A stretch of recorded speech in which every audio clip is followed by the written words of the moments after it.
lead there. The F-bomb. That's very rare. Well, I'm highly upset, folks, and it only comes out when I'm highly angry. You don't want to see me angry. You won't like my language. Okay. All right. We actually have a one follower, and God bless her. The first time I've done, I don't know. You asked me on the way over. I know it hasn't been 100 shows. Mike's well over that, but we've done enough shows, and it's not like we're truck drivers or sailors. We don't constantly swear, but there was one time I remember swearing, and it wasn't a bad word. It might have been damn or something. And right away the comment was, "There's that mouth." I'm like, "Oh my gosh, I'm sorry." This is our show. We're allowed to speak the way we want to speak, but we're back again live. I don't know. We're gonna see up here, Scott, number. We'll start seeing people jump in. It says 0. Yeah, but to get a pop up. Top jazz. Somebody type something. Somebody say something if you're following us. There you go. If somebody comes in the right, looks like they're still here. Do they even know? Are we, Amy? Are we back? Yeah. See, she put, dude, what happened? Yeah. Just went live again. See, look. Weird. I don't even think they realized that they were offline. Well, we're recording an episode, folks, so it didn't matter. There's some meat that you guys might have missed. You're gonna have to go to the Patriot Hour to catch the rest of it. Yeah, that was only like 5 minutes, but yeah, that's what. Yeah. So Karen G from Indiana. What part of Indiana are you from? Tracy F, Danielle Thomas. Do a little shout out, Ellie. Yeah. Ellie's here. Giving you a shout out from Arizona. Arizona in the house. Awesome. Audio's doubled. Doubled? Is it too loud? No, it's not. Yeah. Sorry, we didn't see you guys. Anyway, Washington, Indiana? Is Tracy the one that said she's from Indiana? Down south? I'm not familiar with Washington. The Jarhead is here. Chris Stockton. All right, New Mexico. Near Culver, military. That's right down the road from North Liberty area. Not too far. That's what I call home. Born and raised, Lakeville. Couple hours? No, Culver is... Hell, LaVille plays Culver. I played against Culver growing up. Culver military. Yeah. CMA. Antonio's. Very familiar down there. Yes, it is. All right, there you go. So, one of these days we're going to have to give our company that we work for a shout out here. So now that we're starting to get local people, the old heating and cooling and electrical spiel. I'm not trying to come off like I'm trying to profit off this show by any means. But if your furnace goes down, you make sure you reach out to Scott or to Mike or I and let us know. New drop. We got a new drop. New drop. Here we go. That's what we love. The people in the Michael, new drop. 2 new drops. A day of remembrance. I'm with Trump on this. I'm remembering and showing respect because of The Office, but I'm still not sure 41 is... Well, they're saying that he was put to death with 2 bullet holes in the head on the 26th of November. And then they're using, since it was done in tribunals, they're not going to report on it. It was up to the people to report, however, and they saved it. Something up. Yeah, I'm pulling something up. There it is. All right, we got 2 new. Go ahead and read this one up here, Scott. The 2560. Oh, nope. There's 2 of them. Let's see here. 2563. 2563, new title, TBT. What? Okay. Let me read it and then go right to the link. Where is the plus on a mobile phone when dialing? Trolling the fake news media is fun. At some point, the Q will be asked. The question will be asked. Where is the? What was it? Where is the? I'm just gonna fall on the keypad. Where is the? What was it? Star or pound?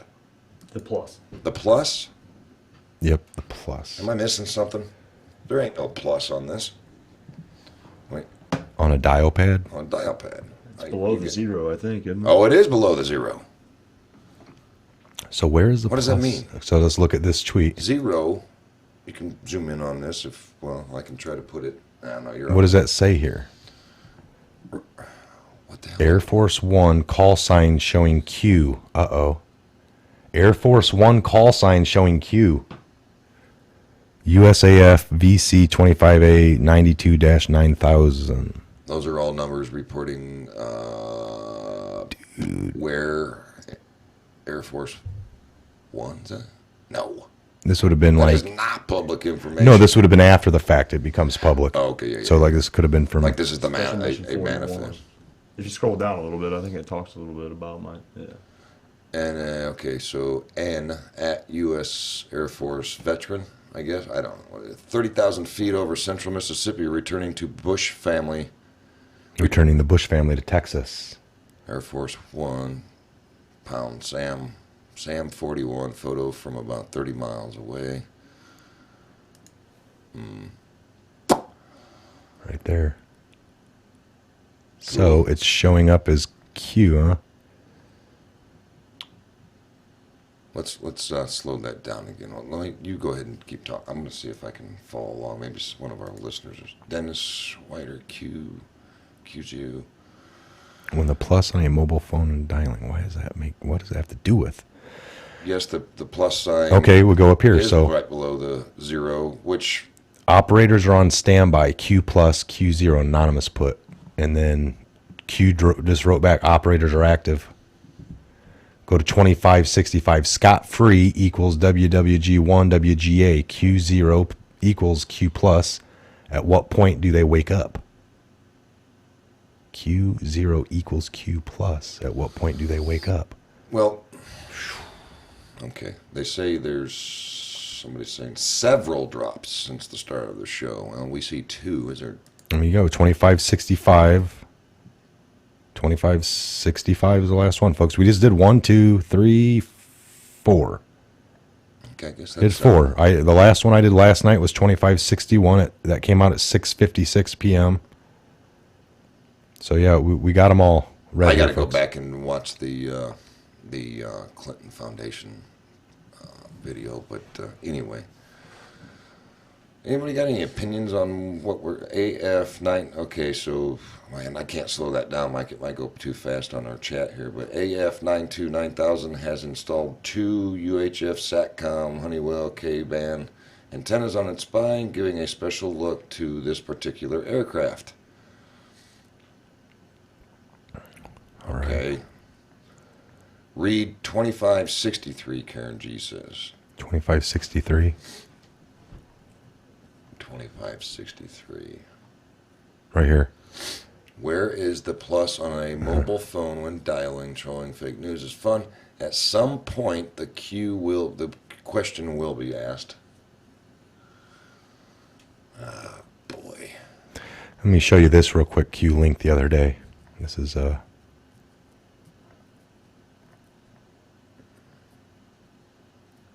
right here, by the way. Look, if you decide to change careers, Q put Secret Service, join, apply, FBI, working at FBI, how to apply. If you decide to change careers, your name has been entered to be fast-tracked.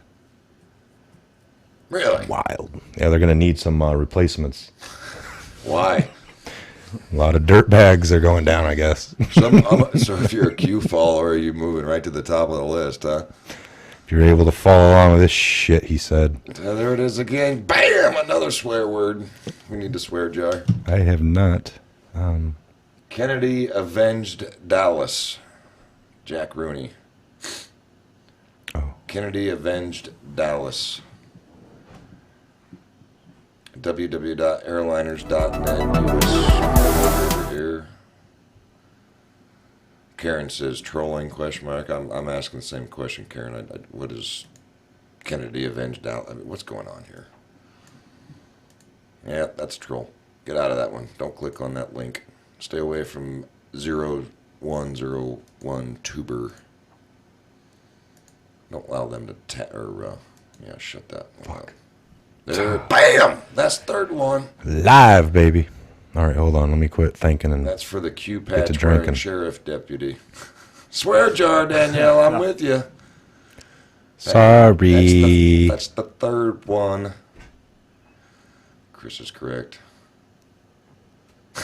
Danielle says I could buy a new house if I had a swear jar. We could too. We're just trying to make sure we don't, We don't mean to. apply. I'm sorry.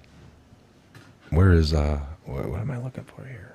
Oh, apply for FBI and SS's for the Broward City Department Sheriff. He got in trouble for wearing the Q patch. Did you see that? I did not. Dude, it's been. So you got Michael Flynn, the one photo where he's with the dude with the woke shirt on, but the woke is the Q, the O is a Q. Yeah. Then you got Mike Pence standing on the tarmac with a. Please understand me. I guess I'm speaking reverse, but please understand me or learn me how and why he got in trouble. Look, here you go. What does that mean? He got in trouble? Did he get Look. reprimanded, and why? Is it illegal to have a Q on your shirt? We Up don't here, get top. offended, not liberal cupcakes. See? Yeah, I've seen that one, but he got in trouble for wearing that? Yeah, I guess. Why?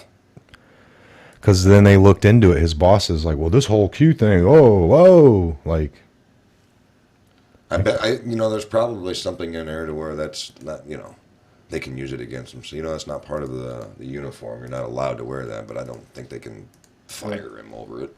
Chris Stockton there said he was reprimanded for what he believes. unauthorized patches. Unauthorized. So, see, yeah, they used the fine print. And, it's not part of the uniform.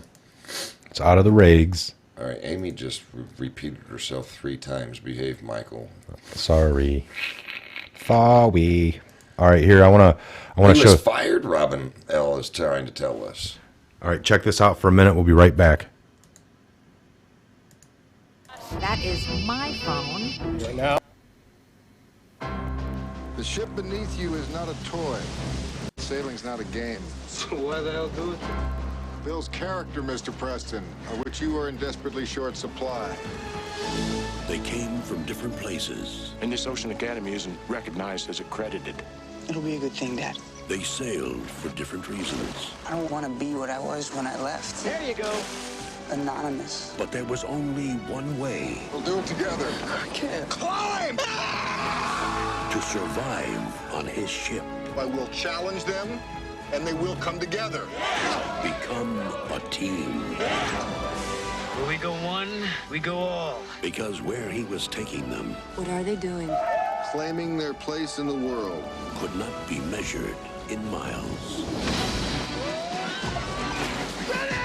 They thought they had survived the greatest challenge of their lives. We had come through every kind of seas imaginable. Except a white squall. But it was only White squalls are a phenomenon of the imagination. the calm What happened to my ship was not imagined. before the storm. Largo Entertainment presents a film about loyalty, Where we go one, We go all. discovery, But we're a crew. That's what this whole thing is about. and courage. Don't you walk out on this, Skipper, you don't! Captain, they're only boys. We listened to you, we believed you, they're much more than that, sir. and we are still here. Jeff Bridges in a Ridley Scott film. White Squall. Based on a true story. So where we go, we're echoing a little bit. So White Squall, where we go one, we go all. Calm before the storm. That's pretty cool. Anonymous. Yeah. I don't want to be anonymous anymore, he said. Which is crazy. He was demoted. Okay, so there's demoted, fired. Fired meaning he was taking off some security details. I heard that, but I don't know that they fired him from service. Who's this? We're talking about the officer wearing the Q patch. Yeah. I know he was taking off some security details, but I don't know that necessarily means he got fired. I mean, that's what the tweet says. I was asking what a call signal from a plane meant. Oh, okay. Chief of Staff Kelly expected to resign in days. Trump picks Barr as a new attorney general. That leaked last night. Now he's confirming it. So this Barr guy was in the Bush administration. He was the attorney general for Bush. For 41? Yeah. Yes, he was. I hope, there's a lot of stuff out there about the Bush family during Germany and World War II and how they changed their spelling of their last name and their old money and old power and connections.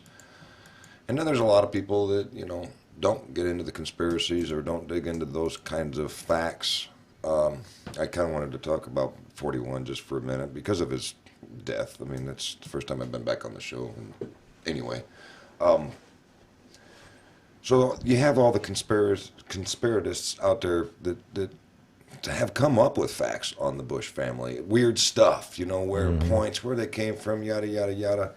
But he was CIA. He obviously was CIA agent before he even became the head of CIA. Then he becomes president of the United States. He's done some things that was credible, good for the country. He handled the Cold War, the end of the Cold War and the Berlin Wall. In my opinion, I was just a kid at that time, but he did it. He handled that gracefully. I mean, he was a good. We got to think as well, like the media now, how they portray, like even though Trump's doing good, but the media is not letting you think that he is. Yeah, they would have tore Bush apart. Yeah, they would have. Back then, I mean, it just seemed like I don't know. Yeah, I don't. So but he was responsible for the Clean Air Act. That was a big one. That was back when pushing that direction for clean air had to have been very difficult because you see what we're in now. They're pushing a that we're heating up or whatever, the climate. That's a climate thing, right? That was another video I went over. It talked about that was the last thing implemented. We were supposed to be at war with Russia right now, and then also the clean or the energy or heating up of our atmosphere, or we're in a cold, whatever. I don't know what they're saying because I don't. Well, now instead of obviously we all know instead of global warming, now it's climate change. Yes. Once it's proven or enough, we're not heating up. Now it's climate change. Because ding dong, Al Gore, the 5-Star Energy Act and movement, blah blah blah. And for those that don't understand what that is, it's that's when you could no longer buy inefficient appliances. You had to buy them, or with the 5-star insignia on it. And I was just asked the other day, do I believe furnaces and air conditioners are going to go that direction? Yeah, before long they're going to make it mandatory that you have to get a high efficient furnace, which I would be okay with. But you can't force people this change. Windows and siding and all these appliances. At one point, who made all the freaking money off of that deal? Al Gore. He made a tremendous amount of money.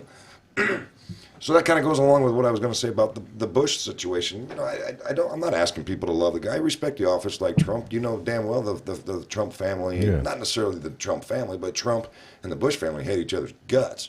But you can respect the office and do it with grace. But if Al Gore can do a 5-Star Energy Act and make a bunch of money off it, then can we quit talking about how the Bushes made money off oil being president? No, they made money. They had money from Germany. I mean, they have old money.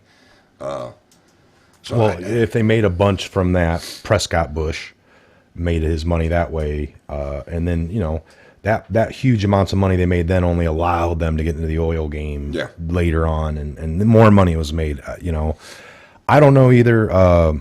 What's wrong with making money anyway? I mean, are you telling me every liberal in this country, every liberal politician, every liberal actor, are all liberals broke? They're allowed to make money, but if a conservative does it, they're evil. Yeah, I think it just comes down to how it was made. If it wasn't made because you sold out your country or did something real treasonous, I'm all for it. But if it involves 100,000 or 1,000 Americans dying, or some bullshit war that they wanted to create, that's where it comes in. Somebody just said maybe there's notes at the funeral that told them their homes were being raided. We gotta go. Putting little sticky notes on the coffin, are they? A simple CCTV pic of a federal agent kicking down their door. That would be kind of cool. Prescott Bush killed my uncle on D-Day. See? Say it again. Here's a common thread. Here's a common thread I'm seeing. So McCain, same thing. Remember he was a prisoner of war, but he was the only one that got the special treatment or whatnot. And then he got released, and we all made the joke is there anyone left? No, I was the only one that lived. They never went back. Years later, they're trying to go back to get the rest of them. He's like, no, and he helped doing legislative that wouldn't allow deals to be made with Vietnam, and these people died. Yeah, cover it up. So Bush, I'm looking into this common thread. Herbert, it came out a couple years ago that he was a downed pilot, right? Yep. The story goes, there's 4 planes that went down. 3 of them, they all went up a little further. He was kind of the smarter one and veered his plane backwards and landed out here. When everyone jooted out of their planes, and they swam to shore in Guam to get captured and eaten. He swam outward instead of going to the shore, and a sub popped out of nowhere, and he gets onto a Navy sub. Did you just say they got captured and eaten? Yes. You can look into this story. So again... Eaten by human beings? Yeah, these people off of Guam were into natives. The highest. It was a specialty to capture these officers and eat them. So these weren't like native Indians with What are Guams? What do you call Guams? Guames? Guamians? I don't know. They were indigenous people. This wasn't like the enemy. These were islanders or something, huh? Yeah, apparently. Yeah. Let's see, downed pilots. U.S. POW shot down over Japan 70 years ago. Guam-based pilots. Murder and cannibalism on the Pacific Islands. So yeah, this is a story, that he would have most likely been eaten if he would have swam to shore like his counterparts. Jeez. But he was swimming out into the ocean and a sub pops up. Weird. And he gets on. He's like, "Welcome to be aboard." That's how it goes down. I'm like, every time I read into these people that they put up on a pedestal, nobody else lived. Yeah. So I don't know if these stories are given to them as part of the system. If this is a system that I believe it to be, it gets pretty. Is that Ellie 1978? And ELE? Yeah, we call her L. Or L. I in no shape am I patting the 41 on the back. I went over some things that the media is saying that he did good and blah blah blah. The Clean Air Act was good. He did handle himself well during the Berlin Wall. But I am one of those conspirators and fact finders that really believe the Bushes are kind of ornery. Yeah. I mean, it's probably too soon to talk about how I really feel about him, but I just feel anybody 50 years in anything is know the tricks, the shortcuts, I don't know. Why'd you change the spelling of your name? I mean, maybe back then when they moved here, obviously nobody planned on today's technology being what it is. I mean, they thought maybe they could just come here. Yeah, the history book shows this guy's name is a bad person. If we just change it, then so that's separates. Nobody could have believed back in the 40s when people started relocating shit.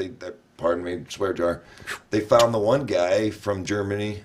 He was a Nazi. They found him later on in Peru. Yeah. He was trying to change his name, and he didn't get brought up on tribunals until the mid-'80s. And we brought over all these people during Operation Paperclip. All the ones that were real bad in Germany that should have probably been put down, we brought them over. They started our CIA here. Right. Yeah. That's what they say. Days later, after all these Operation Paperclip, all of a sudden the CIA was formed. These people were right there. We had some military come over to help it along. But geesh. So we had the Nazi thing implemented into our country on purpose, almost. I mean, geesh. Warren asks, how would a survivor in the ocean know people on an island were eaten? How would a survivor in the ocean? The pilots. No. Well, okay, so other than these pilots, this wasn't the only people to go down. This is just one story of this war in the Pacific. So there was lots of down pilots over the period of this war of World War II, right?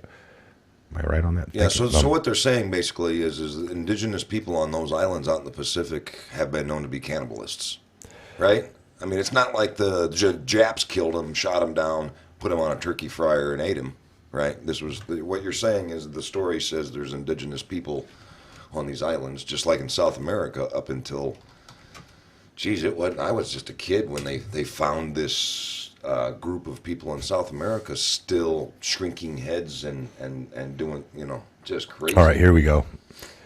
So let me just bowl this up here. Look up here on the top screen. All right, George H.W. Bush narrowly escaped comrades' fate of being killed and eaten by Japanese captors. The former president George H.W. Bush narrowly escaped being beheaded and eaten by Japanese soldiers when he was shot down over the Pacific in the Second World War. A shocking new history published in America has revealed. The book, Flyboys, is a result of a historical detective work by James Bradley, whose father was among the Marines later photographed raising the flag over the island in Iwo Jima. My granddad's brother was the third guy in line. Okay.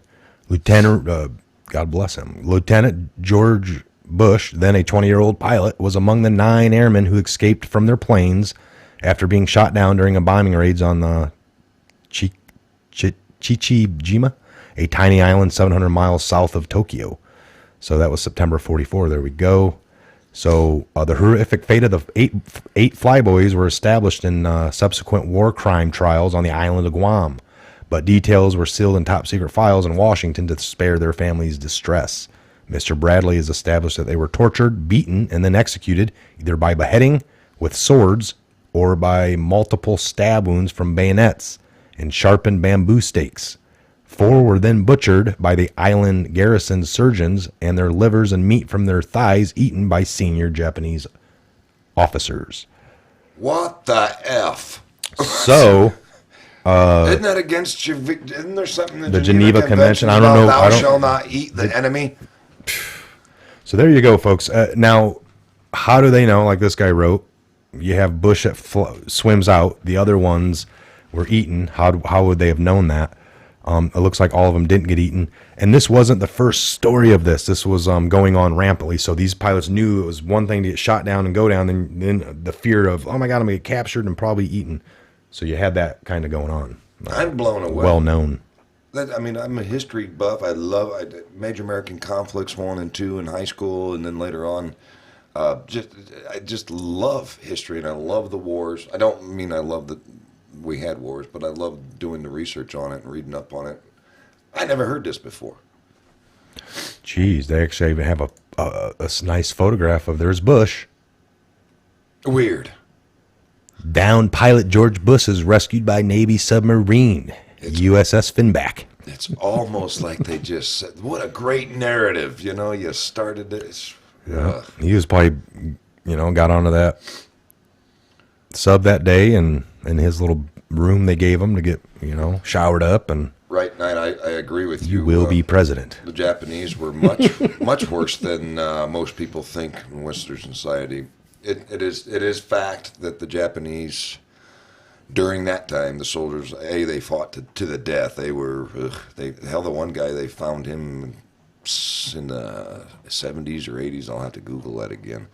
He didn't come down off his post. Nobody ever told him the war was over, so he sat up in the mountain for 30 years. And what? Tourists were walking around the island, and he come out and spooked them, and his Japanese fatigues with his gun, and they went running down the hill and got the local magistrate, and they come up, a group of law enforcement. What are you doing, man? Well, war's over. Nobody relieved me. It's like, what a loyalist, what a stubborn little stand cuss. my watch until properly relieved. Right. But they, the baton march, they were ruthless. I'm waiting to do a turnover. This is what upsets me. I almost swore again, but this is what upsets me is the Geneva Convention. You guys are vets. I was always told by my uncles that it was good for a couple of things, starting a campfire and wiping your rear end.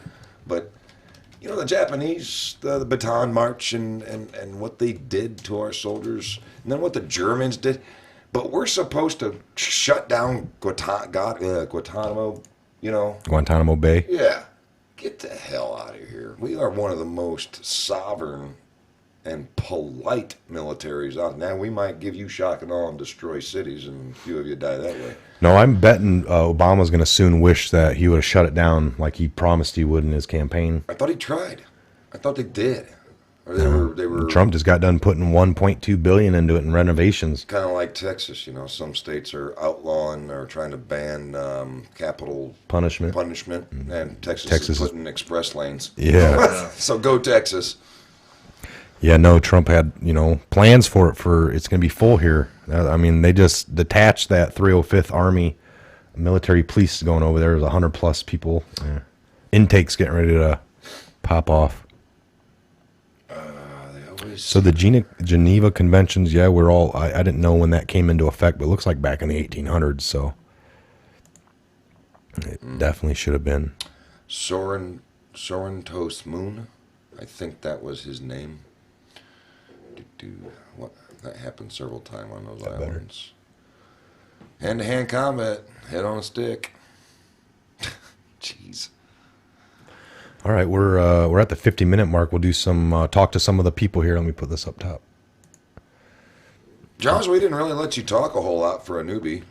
We were Like I said, I'm just gonna take it all in today. trying to get your feet wet, and Mike and I do Getting his feet wet. He'll be back for sure, folks. Mike and I always do a garage talk, and for new listeners and for you, Jaws, garage talk is in between shows. We usually, like, when I come over here, I make it worth a while, and we do 2 shows. So garage talk is in between, and we Okay. Yeah, we'll come back go up. over some stuff. So is that what we want to do, guys? Do you? We'll leave the. I'll just leave the live feed up. I'll play something for you guys. Like I'll put one of my old videos in, something that goes for 10 minutes, and then we'll be back. So stick around in the live chat. We're gonna get this one stopped and put to the Patriot Hour, and then we'll come back and we'll do another half hour, 40, whatever you guys got time to do. I can talk all day. I'm glad to be back, and this live thing is kind of cool. We finally get to respond immediately, which is neat. Yes. So, all right, folks, we'll be back in a minute. Yep, we'll be back here. Let me get something lined up here for them. We're still.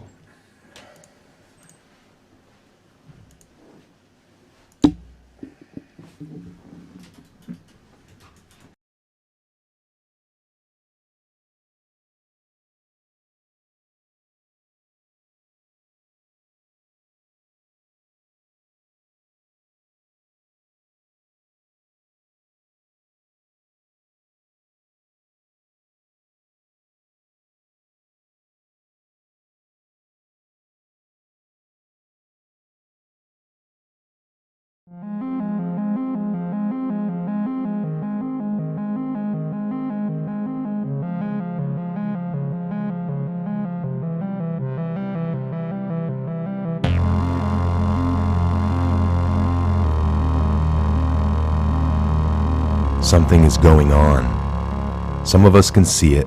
Some of us can feel it. It's time to expand your thinking. You need to reset everything you thought you knew about the world, about the people you trust, about history, about yourself. Let me tell you a story. For a long time, our world has been under the growing influence of a vast transgenerational criminal mafia that was able to rise up to the highest levels of power. We didn't know because they talked and acted just like you and me. Just 2 hours ago, We thought we could recognize true criminals by their words and actions, but we were deceived by their sophisticated speech, wealth, education, beauty, and power. Through a system of blackmail and threats and bribery, they would come to occupy the highest levels of government, corporations, and education. We know them as the deep state or cabal. Most dangerously of all, they achieved almost total influence over the media, the primary means of controlling the good people of the world who were just trying to get on with living. They used their power to slowly convince us that we were the problem, that we were a threat to each other. They used race, gender, and religion to set us apart, and rewrote history to validate these false claims. They funded both sides of the war to crush our potential to prosper and succeed as a peace, loving, and creative force of good for the world. Now, with a firm grasp on the media, we drink in their entertainment and lies as they begin their final phase, the total takedown of America. We were the brightest remaining beacon of freedom and humanity's last hope. They knew that if they could take down America, the rest of the world would follow. They cut deals that led us to hand over control of the money system to a private central bank known as a Federal Reserve. This made it possible to influence Washington, D.C., and most of our presidents since then were beholden to the criminals in one way or another.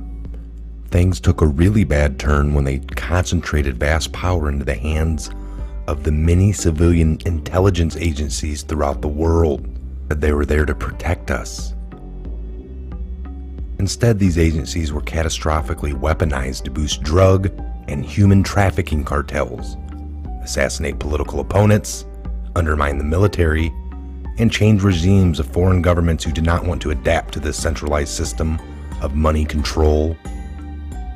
You might think they would choose simply to remain in the shadows, running their criminal activities while we carried on with our lives. But as long as there were freedom for some people to prosper, the cabal was always at risk of being discovered and shut down. There was no way to continue without a plan to eliminate all the threats to their survival, even if it meant imposing a single world government under their jurisdiction, when no national identity, police force, or military could stop them. They called it globalism, exploiting our emotions and our instincts of compassion. They found a way to justify dismantling cultures, borders, national identity under the guise of social justices, creating false narratives of racism, colonism, capitalism to destabilize, ultimately collapse society so that they were no longer secure enough to reject this dark plan for the world. Where there was no history to distort, they would use wars to force a catastrophic mass migration of people across borders to destabilize and weaken cultural identity. When we didn't accept this, they called us intolerant and shamed us into silence. By 2008, America was in advanced stages of economic decline, with disastrous trade deals leading to widespread loss of jobs and devastating financial crisis. The cabal had now absorbed another extensive criminal empire that was aligned with a twisted and radical form of Islam. Realizing the competition could threaten their goals, they decided to cooperate and agree to mutual terms. Now a hostile foreign enemy was able to insert a subordinate into the U.S. political system. Who would become the president? Saudi Prince Alawid bin Tahali funded Obama's Harvard education and took power by proxy, picking his entire cabinet while buying vast quantities of control in our largest media companies. The Western fraction of the cabal was different. It was another kind of sick altogether. A dark and deeply sinister death cult with a strong reliance on symbolism and numerology, with levels of cruelty unimaginable to all right-thinking people. The reach and scale the secret society would have sent destabilizing shockwaves across the world were it to ever be publicly exposed. They were highly skilled at living just below the surface as they worked their way into the United States presidency. With both fractions of the global mafia now in control, are you ready to hear what they had planned? Make sure you're sitting down for this. They installed rogue government operators in the government. They opened back doors to leak highly classified military intel and top secret special access programs, SAPs. They cut military funding and weakened the command of generals with irrational new rules of engagement. They worked to dismantle NASA and end our supremacy in space. They infiltrated and exposed defense military intelligence programs. They reduced our ability to detect foreign and domestic threats. They used our trusted agencies to target and weaken political opponents. They relaxed our borders and enabled passages of millions of illegals and violent criminal gangs. They moved money to fund global terrorism, resulting in groups like ISIS to capture the vast majorities of territories throughout the world. In 2016, the Cabal Alliance had hoped to retain power. If you are not yet chilled to the bone by the picture that is being formed here about their intentions for us all, let me tell you what was to come next. Through international climate change scams, they would have siphoned trillions of government wealth and eliminated the last good guys in government, and withdraw total funding from our U.S. military, handing over responsibility of our defense to the United Nations. They would revise the Constitution to weaken our ability to fight back, ban the sale of firearms to eliminate our self-defense, insert their people into the Supreme Court, remove the Electoral College system to neuter our voting power, and totally eliminate alternative media to shield them from any exposure. They ingested a covert deal to move large quantities of our uranium to captured states in North Korea and in Iran to build up a nuclear arsenal that would threaten the world. For this, they blame Russia, a growing force of opposition to their ambitions of global control. By casting Putin as an enemy and blaming him for this illegal uranium deal, they had planned a devastating nuclear world war between America and Russia that would have exhausted the last two remaining pillars of freedom for the world, accelerating their horrific endgame that had become inevitable. This was their plan. The cabal miraculously lost power in 2016 when a brave operation took place, led by the U.S. military alliance and their global partners. Were able to return power legitimately over to the light. They had a plan of their very own, one that was many decades in the making. With Donald Trump selected for the role of president, the people of America were slowly awakened to the reality of the world that we live in. With so much hidden and lied about in the media channels we had come to trust for all these years with our news and entertainment. This alliance of good set into motion a sophisticated strategy of dismantling the vast network of corruption that had almost completely overcome every level of government, industry, and our legal system. They knew they had to follow the laws of the land as they were originally intended. Otherwise, they themselves would be delegitimized.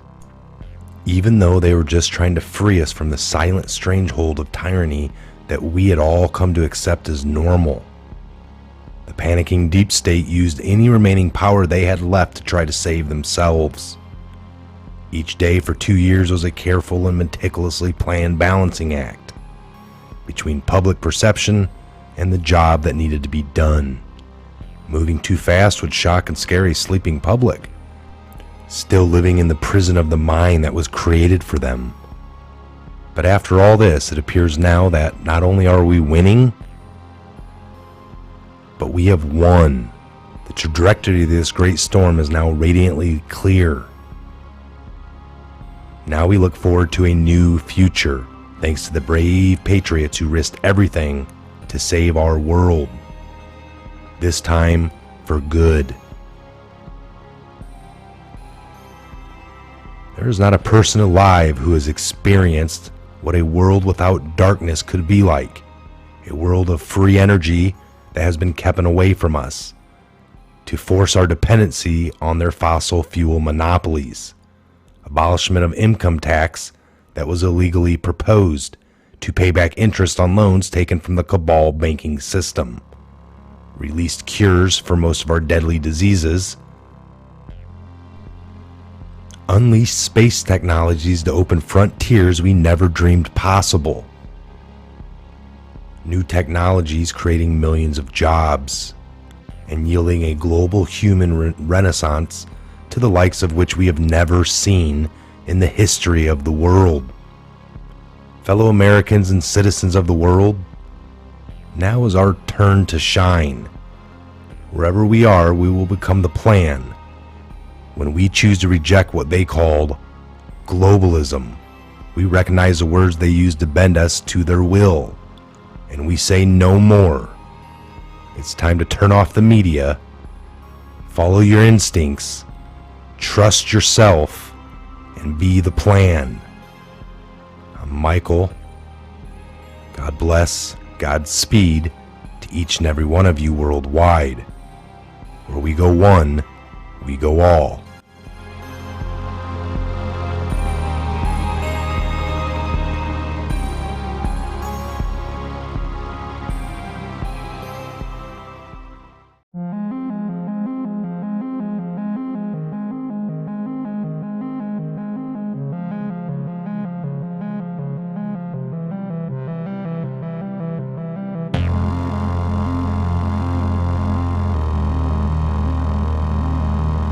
Something is going on. Some of us can see it, some of us can feel it. It's time to expand your thinking. You need to reset everything you thought you knew about the world, about the people you trust, about history, about yourself. Let me tell you a story. For a long time, our world has been under the growing influence of a vast transgenerational criminal mafia that was able to rise up to the highest levels of power. We didn't know because they talked and acted just like you and me. Just 2 hours ago, we thought we could recognize true criminals by their words and actions, but we were deceived by their sophisticated speech, wealth, education, beauty, and power. Through a system of blackmail and threats and bribery, they would come to occupy the highest levels of government corporations, and education. We know them as the deep state or cabal. Most dangerously of all, they achieved almost total influence over the media, the primary means of controlling the good people of the world who are just trying to get on with living. They used their power to slowly convince us that we were the problem, that we were a threat to each other. They used race, gender, and religion to set us apart, and rewrote history to validate these false claims. They funded both sides of the war to crush our potential to prosper and succeed as a peace, loving, and creative force of good for the world. Now, with a firm grasp on the media, we drink in their entertainment and lies as they begin their final phase, the total takedown of America. We were the brightest remaining beacon of freedom and humanity's last hope. They knew that if they could take down America, the rest of the world would follow.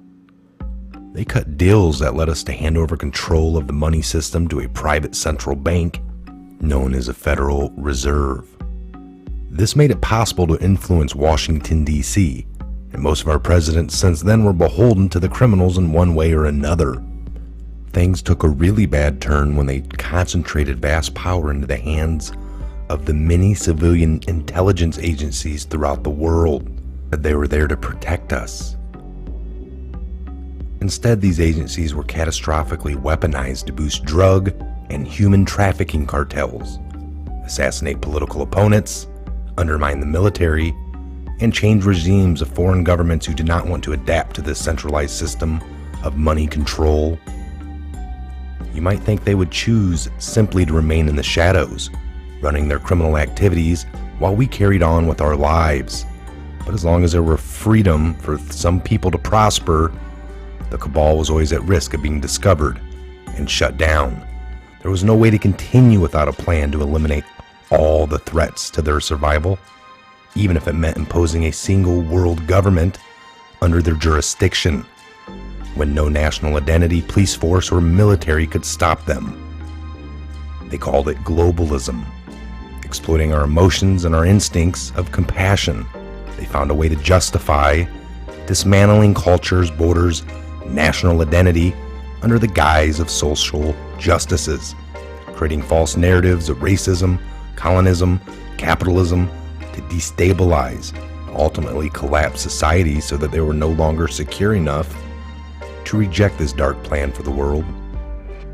Where there was no history to distort, they would use wars to force a catastrophic mass migration of people across borders to destabilize and weaken cultural identity. When we didn't accept this, they called us intolerant and shamed us into silence. By 2008, America was in advanced stages of economic decline, with disastrous trade deals leading to widespread loss of jobs and devastating financial crisis. The cabal had now absorbed another extensive criminal empire that was aligned with a twisted and radical form of Islam. Realizing the competition could threaten their goals, they decided to cooperate and agree to mutual terms. Now a hostile foreign enemy was able to insert a subordinate into the U.S. political system. Who would become the president? Saudi Prince Alawid bin Tahali funded Obama's Harvard education and took power by proxy, picking his entire cabinet while buying vast quantities of control in our largest media companies. The Western fraction of the cabal was different. It was another kind of sick altogether. A dark and deeply sinister death cult with a strong reliance on symbolism and numerology, with levels of cruelty unimaginable to all right-thinking people. The reach and scale the secret society would have sent destabilizing shockwaves across the world were it to ever be publicly exposed. They were highly skilled at living just below the surface as they worked their way into the United States presidency. With both fractions of the global mafia now in control, are you ready to hear what they had planned? Make sure you're sitting down for this. They installed rogue government operators in the government. They opened back doors to leak highly classified military intel and top secret special access programs SAPs. They cut military funding and weakened the command of generals with irrational new rules of engagement. They worked to dismantle NASA and end our supremacy in space. They infiltrated and exposed defense military intelligence programs. They reduced our ability to detect foreign and domestic threats. They used our trusted agencies to target and weaken political opponents. They relaxed our borders and enabled passages of millions of illegals and violent criminal gangs. They moved money to fund global terrorism, resulting in groups like ISIS to capture the vast majorities of territories throughout the world. In 2016, the Cabal Alliance had hoped to retain power. If you are not yet chilled to the bone by the picture that is being formed here about their intentions for us all, let me tell you what was to come next.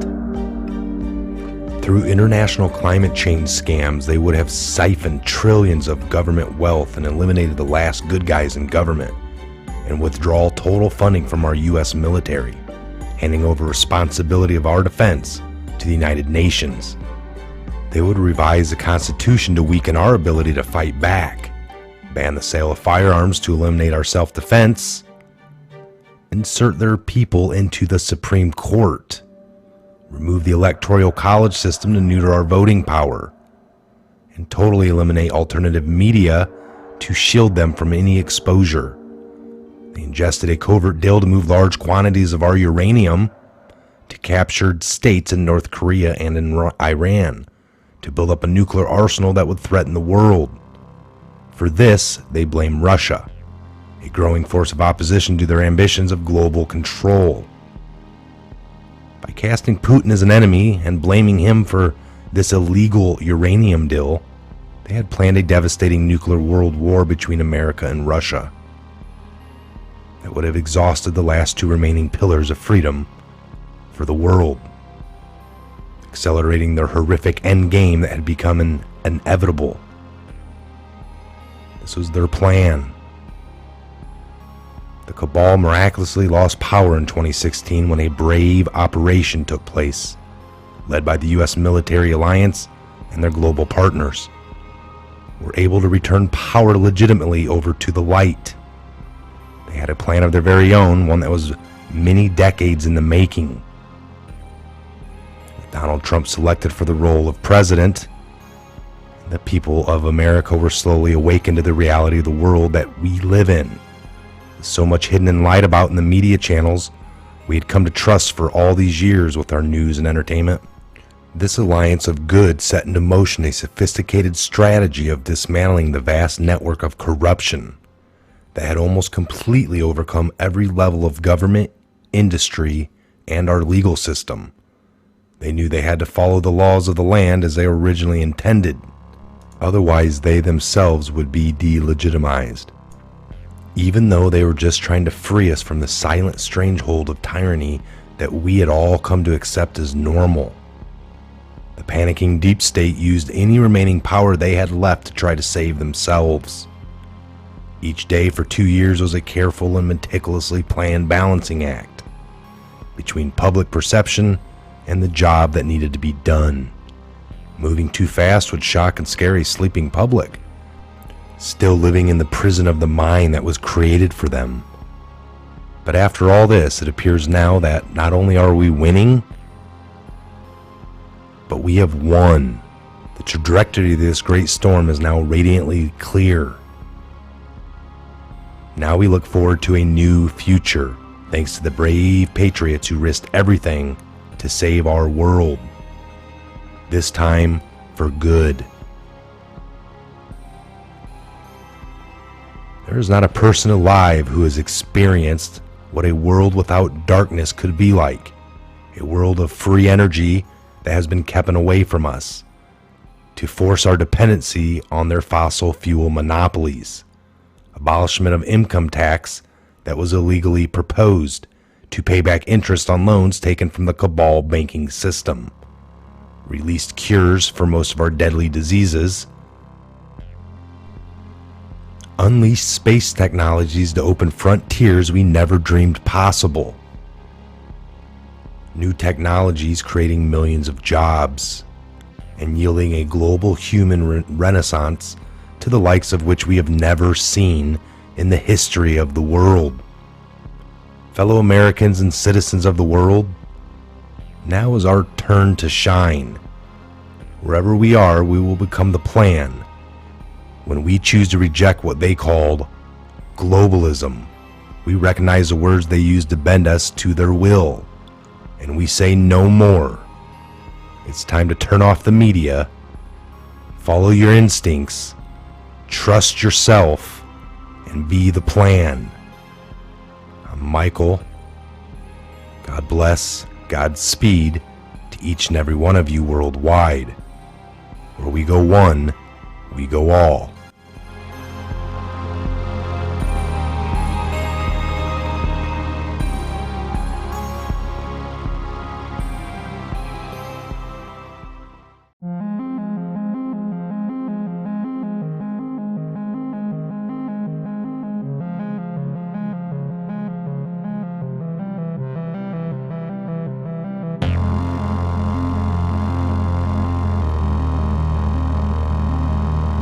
Something is going on. Some of us can see it, some of us can feel it. It's time to expand your thinking. You need to reset everything you thought you knew about the world, about the people you trust, about history, about yourself. Let me tell you a story. For a long time, our world has been under the growing influence of a vast transgenerational criminal mafia that was able to rise up to the highest levels of power. We didn't know because they talked and acted just like you and me. Just 2 hours ago, we thought we could recognize true criminals by their words and actions, but we were deceived by their sophisticated speech, wealth, education, beauty, and power. Through a system of blackmail and threats and bribery, they would come to occupy the highest levels of government, corporations, and education. We know them as the deep state or cabal. Most dangerously of all, they achieved almost total influence over the media, the primary means of controlling the good people of the world who were just trying to get on with living. They used their power to slowly convince us that we were the problem, that we were a threat to each other. They used race, gender, and religion to set us apart, and rewrote history to validate these false claims. They funded both sides of the war to crush our potential to prosper and succeed as a peace, loving, and creative force of good for the world. Now, with a firm grasp on the media, we drink in their entertainment and lies as they begin their final phase, the total takedown of America. We were the brightest remaining beacon of freedom and humanity's last hope.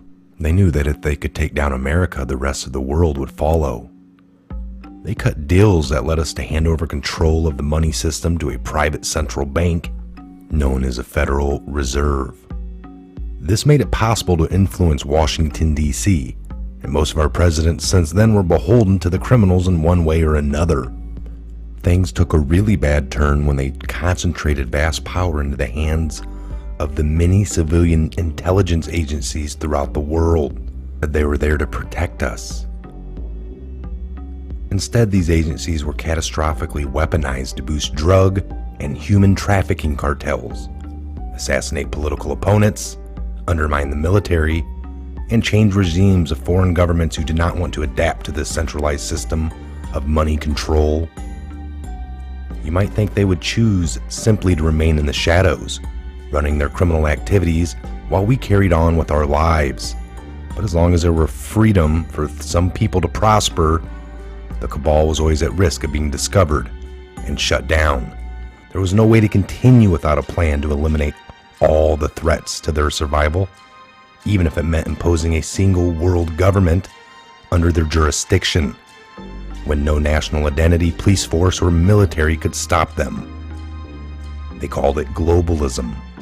Exploiting our emotions and our instincts of compassion, they found a way to justify dismantling cultures, borders, national identity under the guise of social justices, creating false narratives of racism, colonism, capitalism to destabilize ultimately collapsed society so that they were no longer secure enough to reject this dark plan for the world. Where there was no history to distort, they would use wars to force a catastrophic mass migration of people across borders to destabilize and weaken cultural identity. When we didn't accept this, they called us intolerant and shamed us into silence.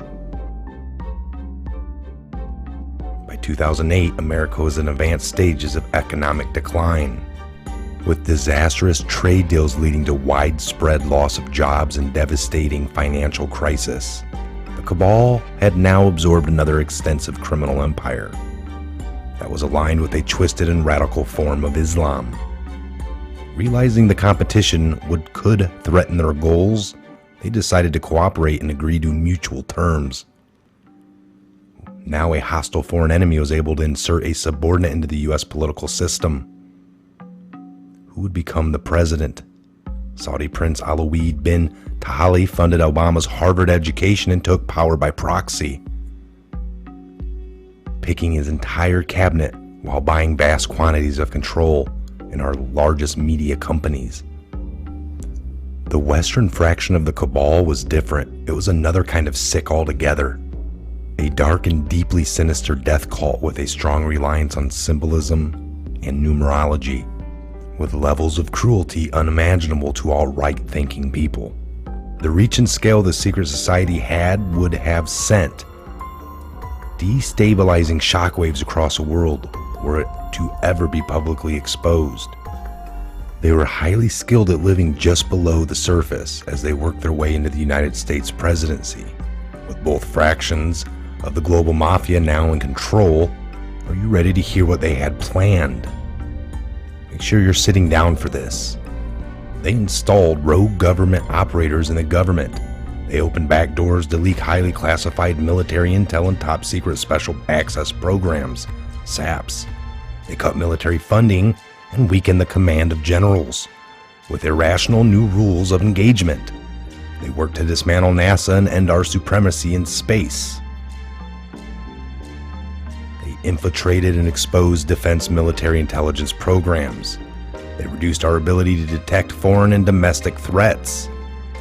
They used our trusted agencies to target and weaken political opponents. They relaxed our borders and enabled passages of millions of illegals and violent criminal gangs. They moved money to fund global terrorism, resulting in groups like ISIS to capture the vast majorities of territories throughout the world. In 2016, the Cabal Alliance had hoped to retain power. If you are not yet chilled to the bone by the picture that is being formed here about their intentions for us all, let me tell you what was to come next. Through international climate change scams, they would have siphoned trillions of government wealth and eliminated the last good guys in government, and withdraw total funding from our U.S. military, handing over responsibility of our defense to the United Nations. They would revise the Constitution to weaken our ability to fight back, ban the sale of firearms to eliminate our self-defense, insert their people into the Supreme Court, remove the Electoral College system to neuter our voting power, and totally eliminate alternative media to shield them from any exposure. They ingested a covert deal to move large quantities of our uranium to captured states in North Korea and in Iran to build up a nuclear arsenal that would threaten the world. For this, they blame Russia, a growing force of opposition to their ambitions of global control. By casting Putin as an enemy and blaming him for this illegal uranium deal, they had planned a devastating nuclear world war between America and Russia that would have exhausted the last two remaining pillars of freedom for the world, accelerating their horrific endgame that had become inevitable. This was their plan. The Cabal miraculously lost power in 2016 when a brave operation took place, led by the U.S. military alliance and their global partners, were able to return power legitimately over to the light. They had a plan of their very own, one that was many decades in the making. With Donald Trump selected for the role of president, The people of America were slowly awakened to the reality of the world that we live in. So much hidden and lied about in the media channels we had come to trust for all these years with our news and entertainment. This alliance of good set into motion a sophisticated strategy of dismantling the vast network of corruption that had almost completely overcome every level of government, industry, and our legal system. They knew they had to follow the laws of the land as they were originally intended. Otherwise, they themselves would be delegitimized. Even though they were just trying to free us from the silent stranglehold of tyranny that we had all come to accept as normal. The panicking deep state used any remaining power they had left to try to save themselves. Each day for 2 years was a careful and meticulously planned balancing act between public perception and the job that needed to be done. Moving too fast would shock and scare a sleeping public, still living in the prison of the mind that was created for them. But after all this, it appears now that not only are we winning, but we have won. The trajectory of this great storm is now radiantly clear. Now we look forward to a new future, thanks to the brave patriots who risked everything to save our world. This time for good.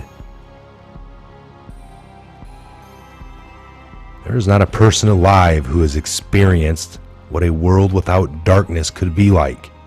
A world of free energy that has been kept away from us to force our dependency on their fossil fuel monopolies. Abolishment of income tax that was illegally proposed to pay back interest on loans taken from the cabal banking system. Released cures for most of our deadly diseases. Unleashed space technologies to open frontiers we never dreamed possible.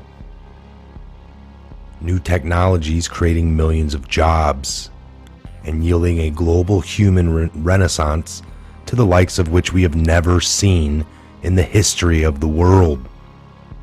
Fellow Americans and citizens of the world, now is our turn to shine. Wherever we are, we will become the plan. When we choose to reject what they called globalism, we recognize the words they used to bend us to their will, and we say no more. It's time to turn off the media, follow your instincts, trust yourself, and be the plan. I'm Michael. God bless, Godspeed to each and every one of you worldwide. Where we go one, we go all.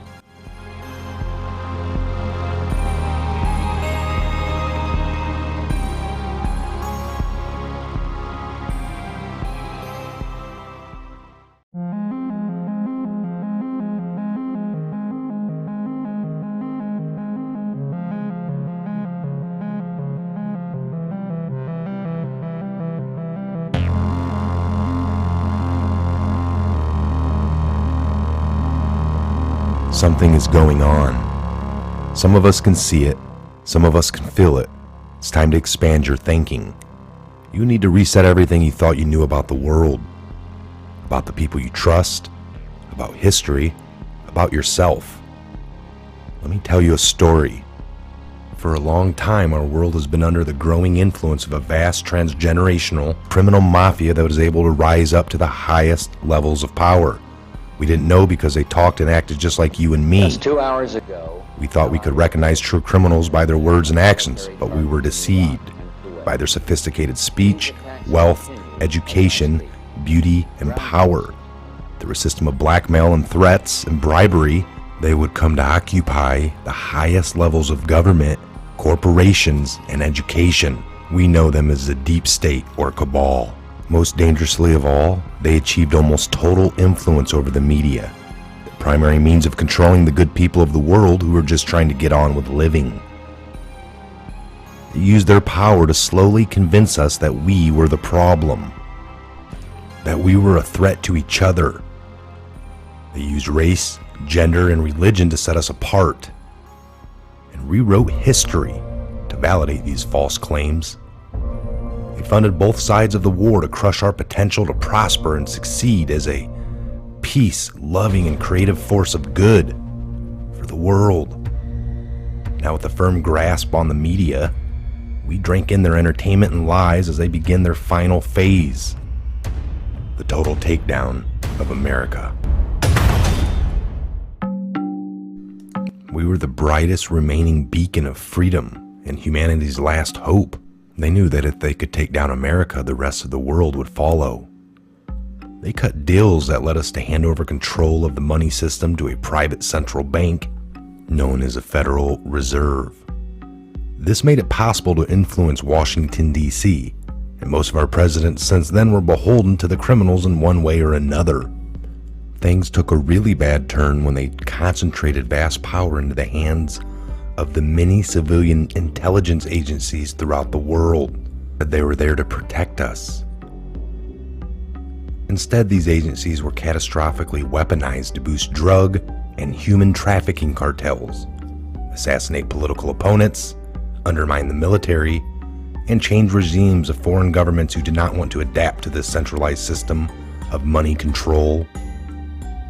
You might think they would choose simply to remain in the shadows, running their criminal activities while we carried on with our lives. But as long as there were freedom for some people to prosper, the cabal was always at risk of being discovered and shut down. There was no way to continue without a plan to eliminate all the threats to their survival, even if it meant imposing a single world government under their jurisdiction, when no national identity, police force, or military could stop them. They called it globalism, exploiting our emotions and our instincts of compassion. They found a way to justify dismantling cultures, borders, national identity under the guise of social justices, creating false narratives of racism, colonism, capitalism to destabilize, ultimately collapse society so that they were no longer secure enough to reject this dark plan for the world. Where there was no history to distort, they would use wars to force a catastrophic mass migration of people across borders. No identity, police force, or military could stop them. They called it globalism, exploiting our emotions and our instincts of compassion. They found a way to justify dismantling cultures, borders, national identity under the guise of social justices, creating false narratives of racism, colonism, capitalism to destabilize, ultimately collapse society so that they were no longer secure enough to reject this dark plan for the world. Where there was no history to distort, they would use wars to force a catastrophic mass migration of people across borders to destabilize and weaken cultural identity. When we didn't accept this, they called us intolerant and shamed us into silence. By 2008, America was in advanced stages of economic decline, with disastrous trade deals leading to widespread loss of jobs and devastating financial crisis. The cabal had now absorbed another extensive criminal empire that was aligned with a twisted and radical form of Islam. Realizing the competition could threaten their goals, they decided to cooperate and agree to mutual terms. Now a hostile foreign enemy was able to insert a subordinate into the U.S. political system.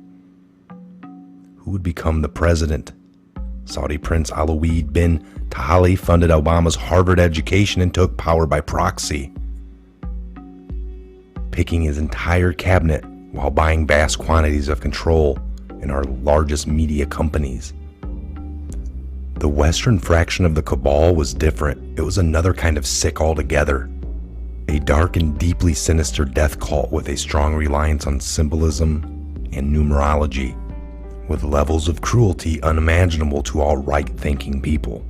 The reach and scale the secret society would have sent destabilizing shockwaves across the world were it to ever be publicly exposed. They were highly skilled at living just below the surface as they worked their way into the United States presidency. With both fractions of the global mafia now in control, are you ready to hear what they had planned? Make sure you're sitting down for this. They installed rogue government operators in the government. They They opened back doors to leak highly classified military intel and top secret special access programs, SAPs. They cut military funding and weakened the command of generals with irrational new rules of engagement. They worked to dismantle NASA and end our supremacy in space. They infiltrated and exposed defense military intelligence programs. They reduced our ability to detect foreign and domestic threats. They used our trusted agencies to target and weaken political opponents. They relaxed our borders and enabled passages of millions of illegals and violent criminal gangs. They moved money to fund global terrorism, resulting in groups like ISIS to capture the vast majorities of territories throughout the world. In 2016, the Cabal Alliance had hoped to retain power. If you are not yet chilled to the bone by the picture that is being formed here about their intentions for us all, let me tell you what was to come next.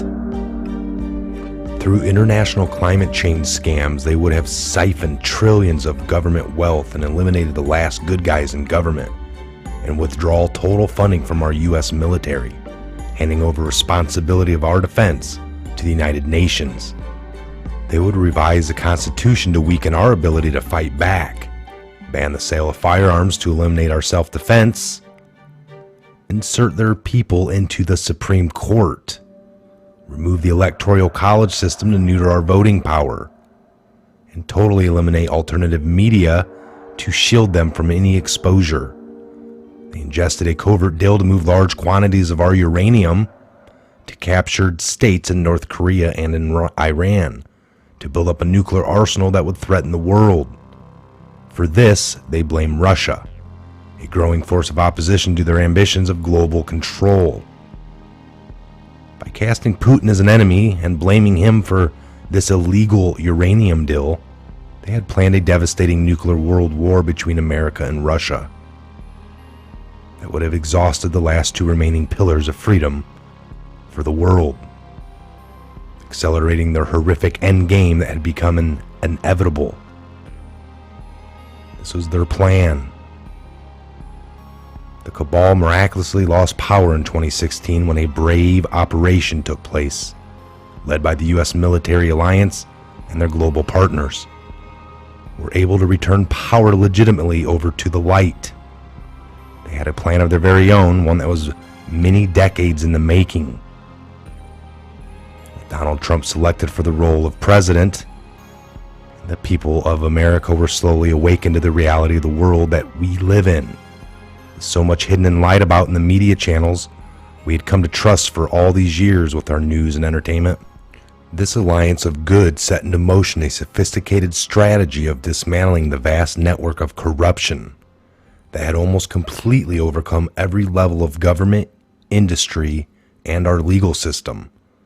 They knew they had to follow the laws of the land as they were originally intended. Otherwise, they themselves would be delegitimized. Even though they were just trying to free us from the silent stranglehold of tyranny that we had all come to accept as normal. The panicking deep state used any remaining power they had left to try to save themselves. Each day for 2 years was a careful and meticulously planned balancing act between public perception and the job that needed to be done. Moving too fast would shock and scare a sleeping public, still living in the prison of the mind that was created for them. But after all this, it appears now that not only are we winning, but we have won. The trajectory of this great storm is now radiantly clear. Now we look forward to a new future, thanks to the brave patriots who risked everything to save our world. This time for good. There is not a person alive who has experienced what a world without darkness could be like. A world of free energy that has been kept away from us to force our dependency on their fossil fuel monopolies. Abolishment of income tax that was illegally proposed to pay back interest on loans taken from the cabal banking system. Released cures for most of our deadly diseases. unleash space technologies to open frontiers we never dreamed possible. New technologies creating millions of jobs and yielding a global human renaissance to the likes of which we have never seen in the history of the world. Fellow Americans and citizens of the world, now is our turn to shine. Wherever we are, we will become the plan when we choose to reject what they called globalism. We recognize the words they used to bend us to their will, and we say no more. It's time to turn off the media, follow your instincts, trust yourself, and be the plan. I'm Michael. God bless, Godspeed to each and every one of you worldwide. Where we go one, we go all.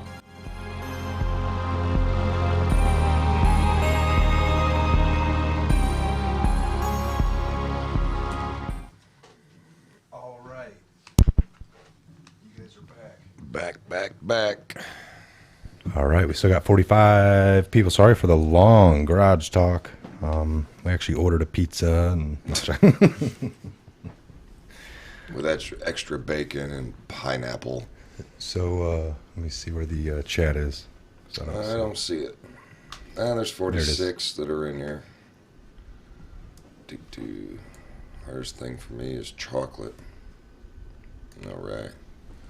So Mike and I discussed a little bit. I think we're going to do an open forum. I'm going to bring this up because I can't see it. Anybody got anything they'd like to talk about? So we got Danielle. Let's do some shout outs. Kevin, where's everybody from? Let's do that. Where's everybody from? There's a couple games we can play in here. So give us a shout out from where you're from. We'll yell it back. Mr. B says brain food, pizza. Love Hey, guys. pineapple. Man, pineapple on a pizza is just meant to be. How delayed are we? I got no idea. Well, if you look at this is a feed they're getting right here. There we go. They're already talking. Florida, Louisiana, New York, UK here, up here. Altoona, Pennsylvania. Altoona. Saratoga, New York. Been through there. My in-laws used to live Shout out from Dallas, Katie Gaddis, Oregon, JD Z-Way. Mike, you sounded pretty dramatic on that video. Man, that video is something. I mean, that just kind of... Sorry. You might believe in conspiracy theories. You might believe against them. You might call conspiratists crazy. But when you watch that, it definitely opens your mind a little. That video is just a 12-minute compressed red pill of everything we thought we can get out. And Mr. B, Indiana. We are in Indiana. Born and raised. Mr. B. Cold Indiana. You're right. It is cold. Virginia. Conspiracy no more. I agree, DD. Oregon. Eugene, Salem area? Question mark? Hey, Oregon, waving from Washington. How's everybody watching this video? Just curious. Is it computer or a smartphone? What do you guys think? Or a TV? Smart TV, phone, or computer? Boy, I wish we could run the analytics on them. Let's say 65% phone, then you got tablets, then you got TV. I bet very few people sit at a computer anymore. I gotcha. You guys, yeah, there we go. Start getting them in there. We got a phone. I'm going to say most likely phones. I think we might get a couple computers in there. I think iPad, phone. Another thing is a lot of you, if you guys have smartphones at home, at work, all right, we appreciate that. Yeah. Wait, what do you do for? You're not a air traffic controller, are you? What's that? What's that one joke? Something about on company time. I make my something. Like if you're performing brain surgery right now.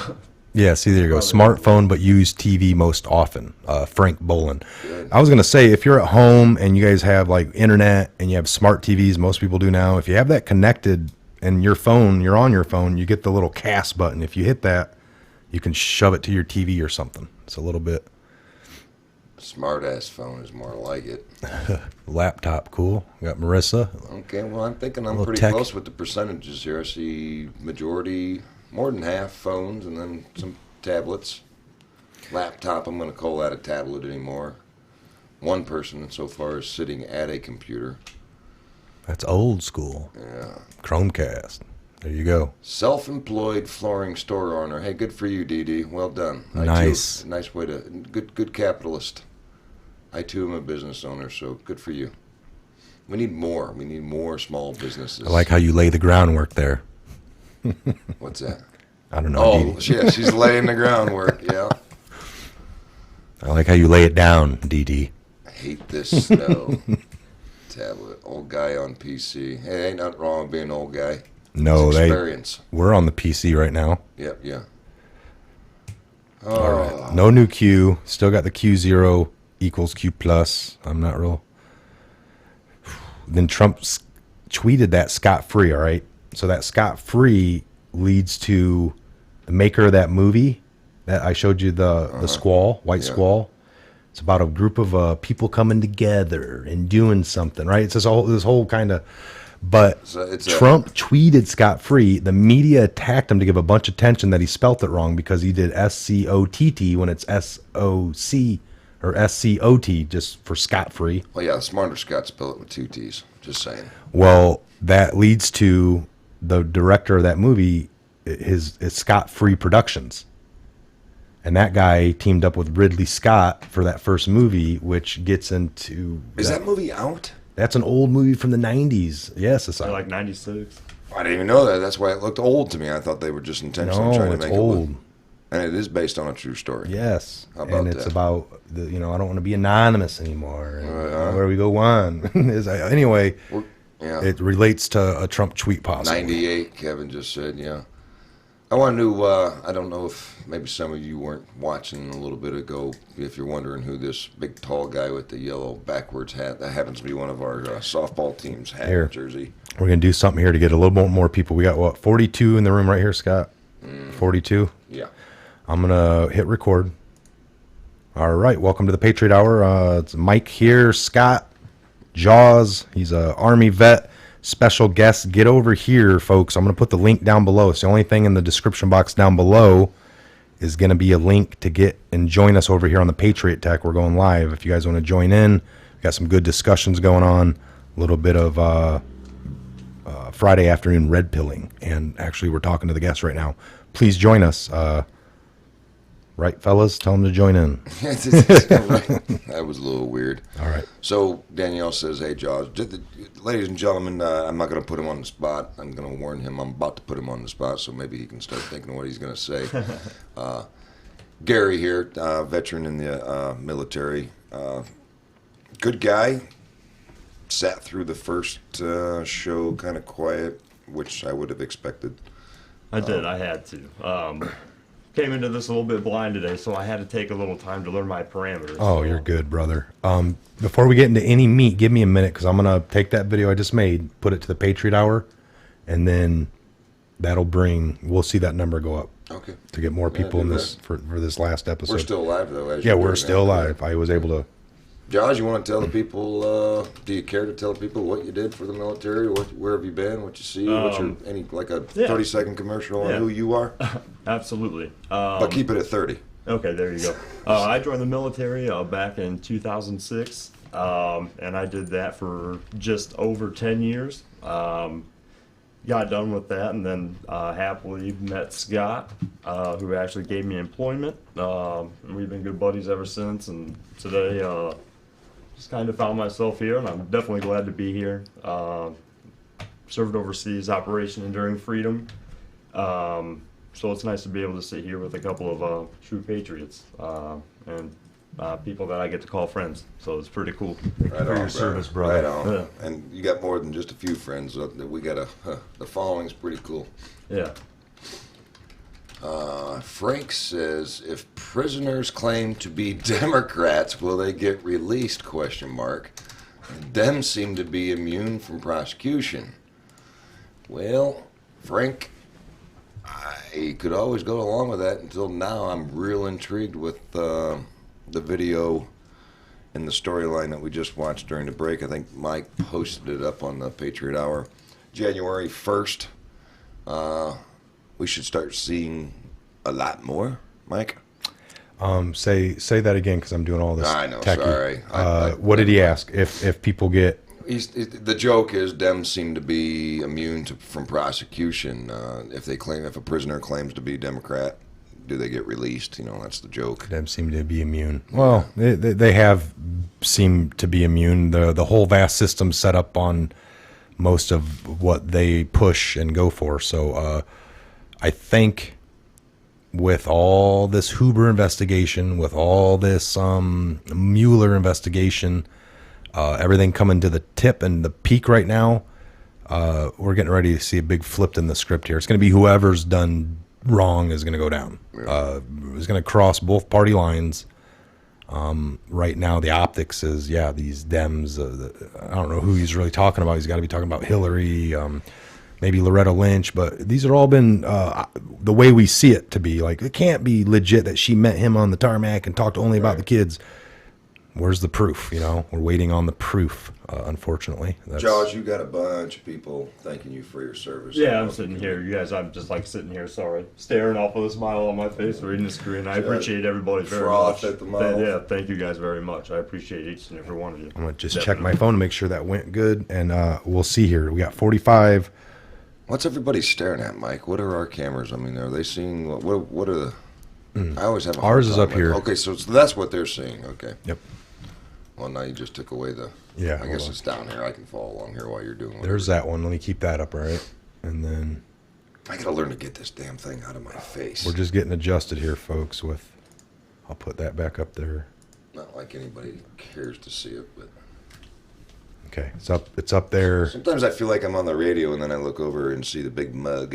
See if I get another one out.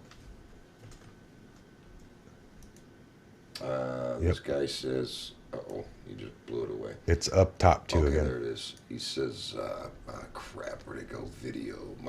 Michael, in the summer, you did a video of Trump and Pence on Capitol steps, with fife and drum and military marching by. Can you post link? Okay. Yeah, I know exactly which one. That was when Trump got inaugurated and they were coming down the steps for the first time. They had the military parade going out front. Al, thank you. What'd she say? She says Oh, you're a there you go. handsome face. I was trying to hide it. All right, so you got that one you're looking at up there, or do you want this one? I don't care. Well, that one's. See the delay a little bit? Look at that. It does lag a little Well, bit. that's what they're probably 5 to 10 seconds behind us. Oh, roger that. All right, look, we're getting up, and numbers are going up a little bit from that video. I'm going to check it, make sure the link's good. James Salvo, phone from Texas. See, he's reading, scrolling back up. Hey, guys, happy Friday. Shout out from Phoenix. Hello, Phoenix. God's Warrior. I like that. That's a good name. Something is brewing. Comey, I'm meeting. Link's good. Link's Comey, good. I'm meeting presently. You get your phone out, too, and that's how I'm reading. You can read it. Sure. There's tons of ways. All right, folks. So look at that. Look at the numbers. Scott jumping up to 60 in the room now. He's got another 20. 66. It's getting up there. They're coming from the Patriot Hour now. Yeah. So again, we've asked a couple of questions. We're just kind of like doing open mic here. If you guys have a topic you want to hit real quick, but we've asked Canada. We've asked what are you watching the show on, and where are you from? North Kakalaki. Yeah, we just want to get some numbers. We could look in the analytics, but it's funner to do it this way. So we got North Kakalaki. Go ahead and shout out where you're from and how you're watching. And you could just put smartphone or TV, computer, laptop, whatever. I've got 75. Oh, yeah, we're getting up there. Comey will testify in closed session, but transcripts will be released in full. Yeah, I find that interesting that they're gonna. How stupid does that sound? I'm gonna testify behind closed doors, yet we're telling you, or they're telling us, that they're gonna give us the transcript. How do we know the difference? I mean, you're gonna tell me what happened behind closed doors? Well, But you're gonna close the door? Comey today. Yeah. Well, that was his agreement. Comey wanted supposedly for some reason a public hearing because he knew that they wouldn't ask him a lot of things to blow up the plan, like what's going on right now. At this point, the people that are going down know that they know, but they also, everyone knows that the public's not real aware, and they don't release things out in the open yet. Ooh, there's a good one. How about Hillary and her disease? Kuru disease from eating human flesh? Yes, that's what's been taught. They're all going through the withdrawal type thing. Withdrawal. Why not? You know, It's kind of ironic because just earlier we were talking about the Japanese eating. Fear and Loathing, Las or Vegas. captors. Fear and Loathing in Las Kinda Vegas. strange. They had a. You seen that movie? That's a great movie. As your lawyer, I advise I've you. not. Fear and Loathing. Well, it's not something I truly recommend. I mean, it is but it's ate up. good. It's ate up. Oh yeah. But I guess most of you probably seen it, but they do highlight a scene in there where the dude gets an adrenaline gland out of a person's head. It's, my guy owed me a favor. They plugged a few holes in this person, and they took this adrenal gland. And What are you laughing at, Danielle? You just said LOL, Scott. something from 30 seconds Look ago. at Billy Boy. Looks like dead man walking. Oh God, he does look like a vampire. Just death on wheels. All right, we got Who's that? 80. Bill Clinton. Oh. I mean, pictures of him lately. He looks worse than Jimmy Carter. But Yeah. Jimmy Carter's probably a pretty clean guy, not out there eating flesh and. So just by us putting that little video out to the Patriot Hour, we doubled our number in the room. We're at Good. 80 right now. Good. So glad to have, again, for those of you just joining in, we just got no more than what we had in the room, so let's say it again. We got Jaws here. This is a good friend of ours. Well, tell the story again. Give us a rough 30-second intro of who you are, where you're from, what you do, the who, why, what, when, and where. Absolutely. My name's Gary. Gary, meow, snail, SpongeBob. I knew Gary. I knew he was going to do it Gary. at some point. Gary. No, once again, I just greatly appreciate the opportunity to be here. 10-year veteran. I went to Afghanistan on a deployment, Operation Enduring Freedom. Like I said, 10 years in the military, came home. Was fortunate enough to be actually employed by Scott here. Just so happens we not only I became his employee, but we got to become friends and. That's what he. Yeah. Well, That's real sweet, you guys. What else? All right, now shut up, right? No, just stoked. It actually happened by accident. I told all the Hey, guys, we love you, Allison Shaw. Told all the guys today, take the day off. Boss man's coming to the studio, and Gary said, well, I got nothing else to do then. Can I tag along? And he had no idea I was coming to do this, and I said, why not? That's what we do here. Yep. If we didn't like his opinions, I wouldn't have brought him. So Ellie put meow when did somebody say he was a dog? No, you put snail. No, Gary the snail. Yeah. Oh, yeah. SpongeBob's, yeah. I don't even have to watch SpongeBob. That's how much. Elle, I know. calm your panties. Thank you. Wow. At least Bill C has color to him. Asshole brown Oh and titty. boy. Yeah, bam! There went the swear jar. You just set him up. What? Who? Bill? Was that Bill or Kevin? It was Kevin. Kevin. Oh yeah, Bill. He was talking about Bill. Kevin, you just set Mike up. That was his 5th swear for the day. Yeah. Martial law. That's coming. Soft or hard? I'm wondering. Everything else has been real soft. It'd be nice to be a big boom for the. We got 90 in the room. That's awesome, you guys. Thanks for coming over again. We keep getting new people, so we're just in the middle of Scott and Jaws was able to make it in the studio today. It worked out, so it's a surprise for everybody. We're going live here. We're talking to the Patriots in the room. We did a little bit of talking down the old famous garage talk. We started talking about, in our area, I'm sure some of y'all, and if you did, here's the next question. If you're sitting there listening, how many of you remember, it wasn't that long ago, just a few years, citing or pointing out MRAP vehicles by the dozens on semi-trailers being stationed around the country? Do you think that, if you think that the Q movement is crazy, and if you don't think that the military upper hands like Mike and I truly believe went and found Trump or went and talked to him saying, man, we got to save the country. Have you seen these vehicles in the last several years being stationed places? Do you not think that they were doing this in case there was a pushback?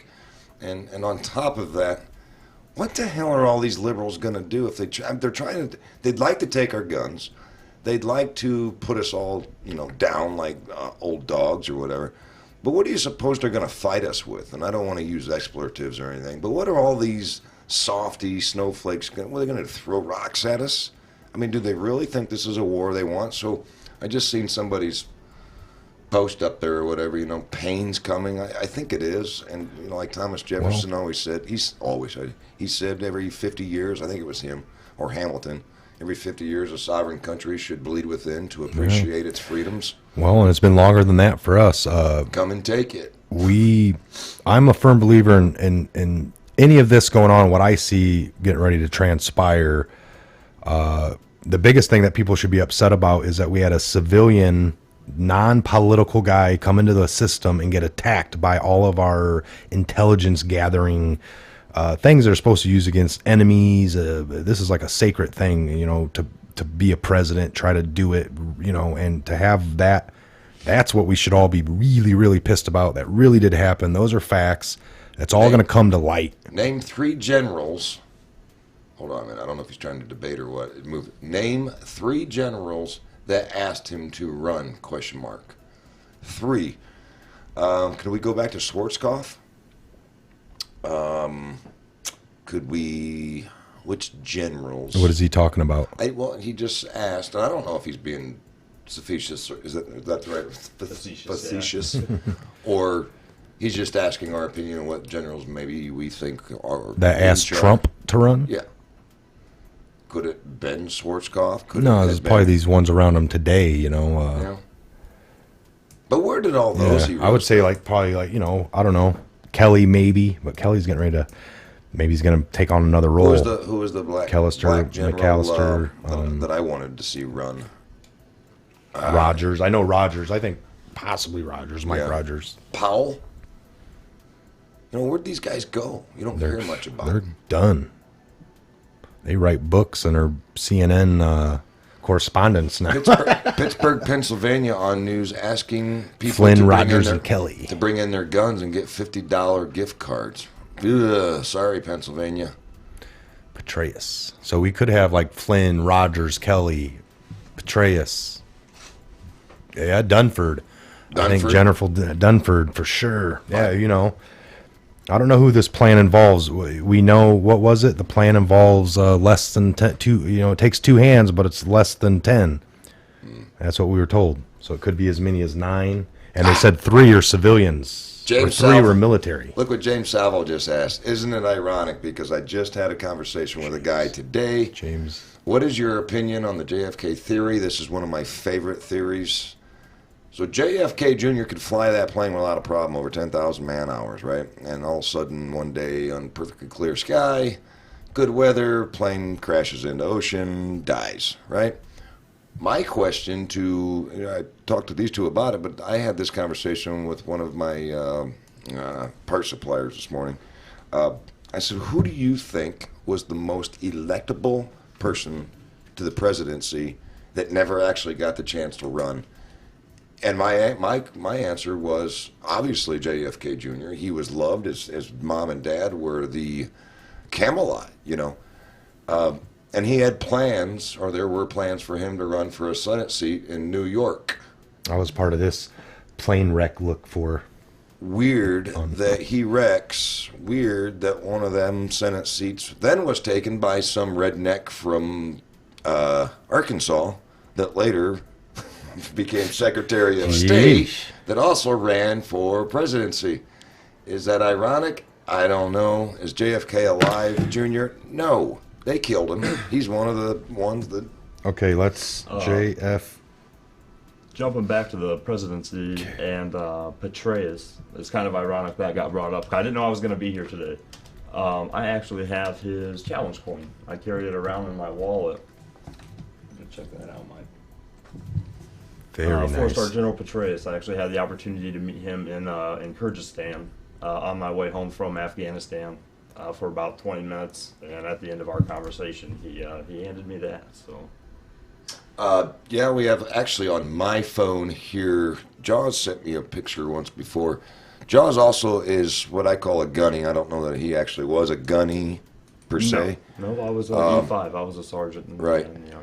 But he sent me this picture a while back, and he working at Very nice. gun shops, armories, Yeah. traveling around, going to gun shows, doing what he does. I'm gonna try to pull this up real quick, but here's how cool our buddy Jaws is. He got to do something that I wish I could do. Maybe I'll get a chance one of these days. I'm sitting here rambling. Somebody take over while I look for this picture. Is it the one of Las Vegas? Yep, it's a surprise. Oh, okay. It's a surprise. It's pretty cool. Yeah, I've been fortunate enough to go a lot of places and meet a lot of interesting people in my life. So Here we very are. fortunate. Got for it. sure. Mike, I'm going to put this in front of my camera, and let's see how many people can quickly... JFK Jr. is alive, and he will be revealed in our near future. You know, Hold on. I'm going to, on that topic, what do you got? Go ahead and show. Hold on. Let me get it big. I don't know if you Let me can get it see big, that. big here. Bam. I'm waiting for the Back. delay. There you go. Guys, see that? It'll be on there anyway. If you can see that, there we go. There's a little bit of a glare. Well, What does that look like to you? Start chiming in. nice. If you're paying attention, that's Put that on your Facebook or something. I can get it and download it real quick and actually bring it in. All right, If I'll you, do that. that's one quick way. or I can just send it to... All right, so real quick on this discussion, folks. Here, just listen to this for 1 minute. And face, unique smile, Here, Scott, you got to watch this. and we know that Hillary had to have him killed out of the way in order to become that his wife. Before I show you awards, is going to come out. I'm going to make this a quick, short video. I told you he was going to come out. He's come out on the HM boards, and it's very exciting. But before I show you that picture, I'm just going to show you some other things that are going to tie this all in. We know about Trump and JFK Jr. being very good friends. We also know that his wife and her smile and face, unique smile, and we know that Hillary had to have him killed out of the way in order to become a Democratic elected thing to fill Monahan's seat. Okay? So, and the media is kind of complicit on it. They talk all about it. So, you'll notice that that's the running say. And you can see how Trump was very angry at Hillary because he knew the truth. But he also knew something that she didn't know. He knew that he was alive, and he's been doing this Fuska bit, as well as you can see, actually we've gone over this before, 2 bodies, but there's even more. There's a third, which is her sister. I'll keep this really brief, because when you see this newest information, you're gonna go totally nuts. Well, we all know about this. Remember, it's 20 years. I know about the sister. Here's another picture of the sister. And you see she was there too. See that cleft in the chin? It's all coming out. I also think this is her son. And maybe even his friend. Were there. And we all talked about the hands. So all these clues were self-evident. We also checked out the eyes and made sure that the eyes were there.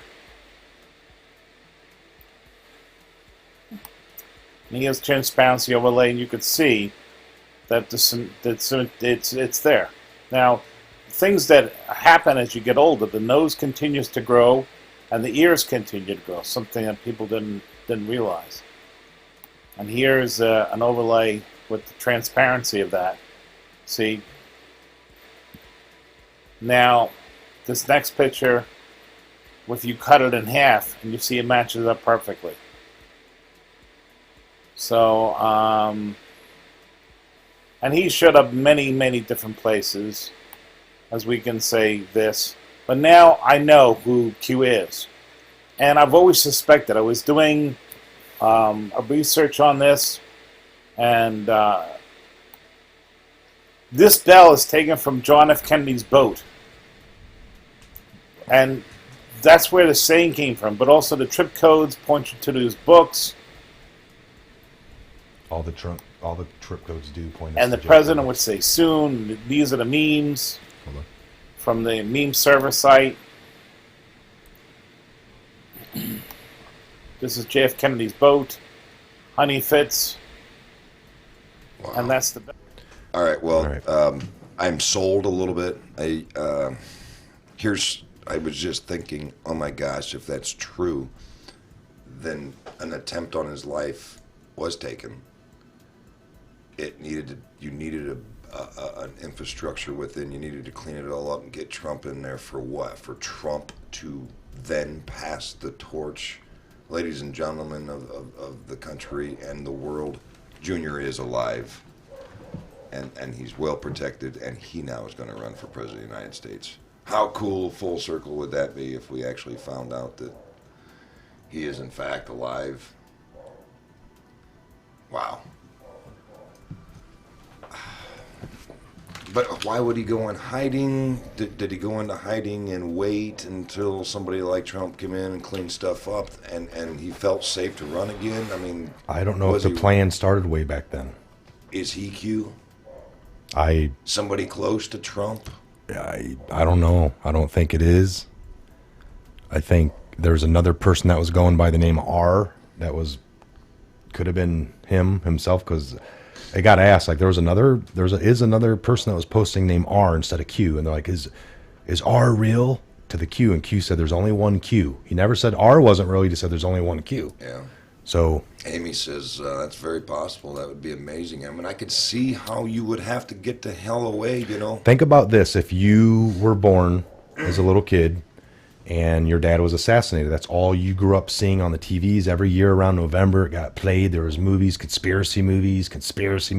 Maybe it drove you mad enough to go and look into. I mean, there's other people looking into your dad's murder and telling you it's a conspiracy, or telling you, no, this Harvey Oswald guy was the bad man, the boogeyman that did it all.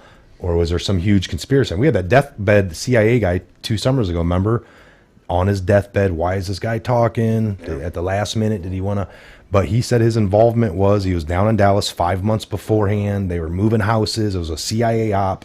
It had Bush all over it. He was one of the low-level guys back then, or mid-level high. But then this all ties back into these, I don't know, these things that they were part of, coming out of Yale, secret societies. You're disconnected. You're just connected in every facet of life from there on out, I guess. I don't know. Lisa, revenge, I don't know if I use that word, but I can understand that he's going to come back and retake Camelot. If he got wind, maybe he got wind that his plane was deuced up with the thing, and he was going to be, wow, they're going to, and if I don't let this happen, if you get wind that you're getting ready to get into your small little plane, and you know, maybe since your dad, maybe there was some. This is the same type of cabal, probably the same group of people. And there's still always good people that killed his father and told his wife, maybe he got, if you speak or what you know or what you just witnessed, not only will we kill you, but we're going to kill your kids first. And that's probably why I think when she left, you all can't find any footage of her speaking about the JFK assassination. Well, let's be clear. Q points us in the direction to make us believe that Hillary had something to do with his plane going down. I absolutely have thought that long before. So if you were to uncover that plot, let's say a good person back then, somebody in the military back then, knew the JFK thing was bad and it didn't go down the way they said, and they weren't going to let something else. They gave him a heads up. And then at that point in life, you're thinking, I'm going to take every one of these scumbags down, but you're not going to be able to do it overnight with a gun in your hand. Got a clean house. So way back then, he's like, we're going to let this plane ride go out, and we're going to give the illusion that we died. But you took that opportunity, because if it would have came out in the news back then that he discovered a bomb on his plane, there just would have been another attempt made on his life soon down the road. until they got him. So this could be the master planning behind it all that started everything. All right, folks. I mean, I don't know. This again, we just went down. Clone was fairy tale. assassinated, but the real JFK. Okay, Kitty Cat. I'm going along with their. I could be convinced, and I guess now it wouldn't shock me if he did pop back up, you know. But wow, but it brings up to one of the best conversations and conspiracy theories ever, and that would be his dad being shot. And I truly feel she was told before she became an Onassis, but you know, she got out of here. She left. She never gave interviews. She never talked about what she knew, what her opinion was, what she thought. She was a mother. She was a loving person. She stood by JFK through everything, even though he was kind of a sleazy guy, but she never spoke, and it was probably because we just got close enough and killed the President of the United States. What makes you think we're not going to kill your children? Just disappear. And I could go along with that conspiracy. And then I also can go along with it's not strange that Hillary knew, or the Clintons knew, that her reign, she would never make president if he was alive and was also going to move up that chain of command and become president. So I think the cabal thought it was their turn. I think they realized that Trump actually is a lot like JFK, his plans, and I just think that they probably thought Junior was going to ruin their plans. I mean, that's just my opinion, but God, it makes sense. Welcome to the Patriot Hour, by the way. All right, I'm just hit record. We're going to be getting a little bit of this for another Patriot Hour episode that I can release later tonight. So again, we got Scott with us, Jaws, a former veteran, friend of ours, just a good all-around guy. We're glad to have him with us today. We got 130 in the live stream watching. Those of you on the Patriot Hour watching this channel, this is not live for you. This is going to be a couple hours later that you'll be seeing this. But if the military pulled this off, that would be awesome. Well, here's what we do know. It's got to be, like you've always been saying, it has to come from the top down. We just can't take our country back. We'd all be shot and thrown in jail, you know. This has been going on in our country alone since shortly after it came together in 1776, if not well before. But the overall evil, I believe, is since antiquity. So this has been going on forever. This is just a chance for us good guys to hit back a little bit. And yeah, they wouldn't have been cremated. Nobody, Catholics don't cremate. I'm not Catholic. My wife's diehard Catholic, so I can tell you that it's in their faith. So whoever's asking about cremations, they wouldn't have cremated him because he's Catholic. So now, like I said, we were floating off the coast of Norfolk. I was stationed out of Norfolk, and I don't know if we were out and about for like a 2-week little underway thing that we would go down by Cuba, float back up, come up the coast, end up by New York. But we ended up doing at least a 12 or 24-hour search for the plane because I was active duty at that time on board the USS George Washington, and I can pull the ship's records for that day, and it would talk about that our ship, and we never found nothing. I think it was days or weeks later or months later that they actually found the wreckage of that plane. Right. It's, I don't know, that last and I believe the story, you know. What's this now? What's this? That last video of all the Whoa, I still don't. I don't watch videos like that. And they're like, I'm 100% sold. Right. I just find it very interesting. You could watch it. Watch that again. It's only 6 minutes. It's part 5. This guy did. So there's like a 1, 2, 3, 4, and a 5. This is just the newest evidence. There is a whole slew of people just dedicated to this, the JFK theory. I don't rule it out as a horrible. To me, it's an eddy. We talk about eddies. Correct. Right. What is an eddy, folks? Don't get caught in the eddy. Stay the path. Stay the course. Yeah. The course. Just be swirling around trying to. What's keeping them from whacking Trump, Dennis Soller? Well, highly protected by. He keeps himself surrounded by military, and he's got the Secret Service. It would have to be a mole that somebody implanted, and if they were gonna kill him, he'd be dead by now, because this movement has got too much traction now. It kind of like if there was actual meat of this story of collusion, they would have already thrown it out They there would to have had it. impeach him. Everything else is leaked. Right. I mean, They could not be waiting for anything. They would have thrown it at us right away and got him out. They want him out as fast as they can. So if there would, think about that. If there was any relevance to any of this crap, he wouldn't be president right now. we're not going to find out about it by some Mueller investigation that Correct. turns up something. This would have already leaked. It would be huge news. They wouldn't have waited. They wanted him out the minute they find something to get him out on. So they're not going to wait for due process and court trials. There's a funny one. Hillary doesn't scare me. The people that vote for her scare me. Well, I can agree with that. Agree. That's a fair statement. That's a fabulous statement. So what do we think on what's going to, these investigations that are coming out with Mueller? We just learned that Michael Flynn has helped in other investigations, and everyone just thought he was doing a Russia-Trump collusion thing. What are these other two? I can theorize that one's probably going to be on Russia collusion, but I think there's a lot more to it. I think some of these people they investigated, it led back to the Democratic Party, the DNC.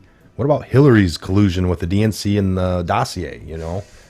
That's the true crime, isn't it? Well, Paid for. Unfortunately, he hasn't been treated well by the media, and the DNC has, even though they got caught and even admitted that she rigged the system against Bernie. They screwed their own person over. They've screwed their own people. He's not getting love from the media. So until the media actually sees proof or it leaks out and they can't deny it anymore, then maybe there's a chance in hell they'll say, well, the cat's out the bag. We've been wrong this whole time. You have to throw it completely in their face to make it a real story. And then they say, well, we had no clue or no idea. Well, you guys didn't have any clue of the other thing that you pitched. Right. But you pitched it. Right. That's what's going to happen. It's going to blow up in their face, and they're all going to have to come back in front of the screen. Here's another thing I ask liberals all the time. How the hell can you be a liberal? You sat there and through the last election, the most powerful moment in my life, probably, that didn't have anything to do with kids or my wife, but we were all told she's going to destroy Trump, gonna win, and I listened to all you tell me she's gonna win, and I started getting nervous that she was gonna win. I started believing, Trump's not gonna win, sorry. But then he did, and then they all ate crow, but didn't admit it. Well, they started making excuses. Well, the people are stupid then. Yeah. They couldn't sit back in front of the camera and say, we were wrong. We tried to dupe you. We were trying to set a narrative so maybe you would vote for the winner. Yeah.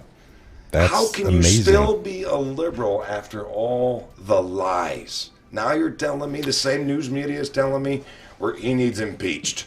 Well, like in the conservatives or the Republican Party, there are vast differences of what people will pitch. Like you'll have one guy and he'll come up and say something, then you'll actually have the other guy running that actually doesn't agree so much with that. We see the slight differences, and the Democratic Party seems to all stick together with if somebody does something really crazy, they're all still like, well, they just kind of ignore it together, and it's a platform that I just don't understand.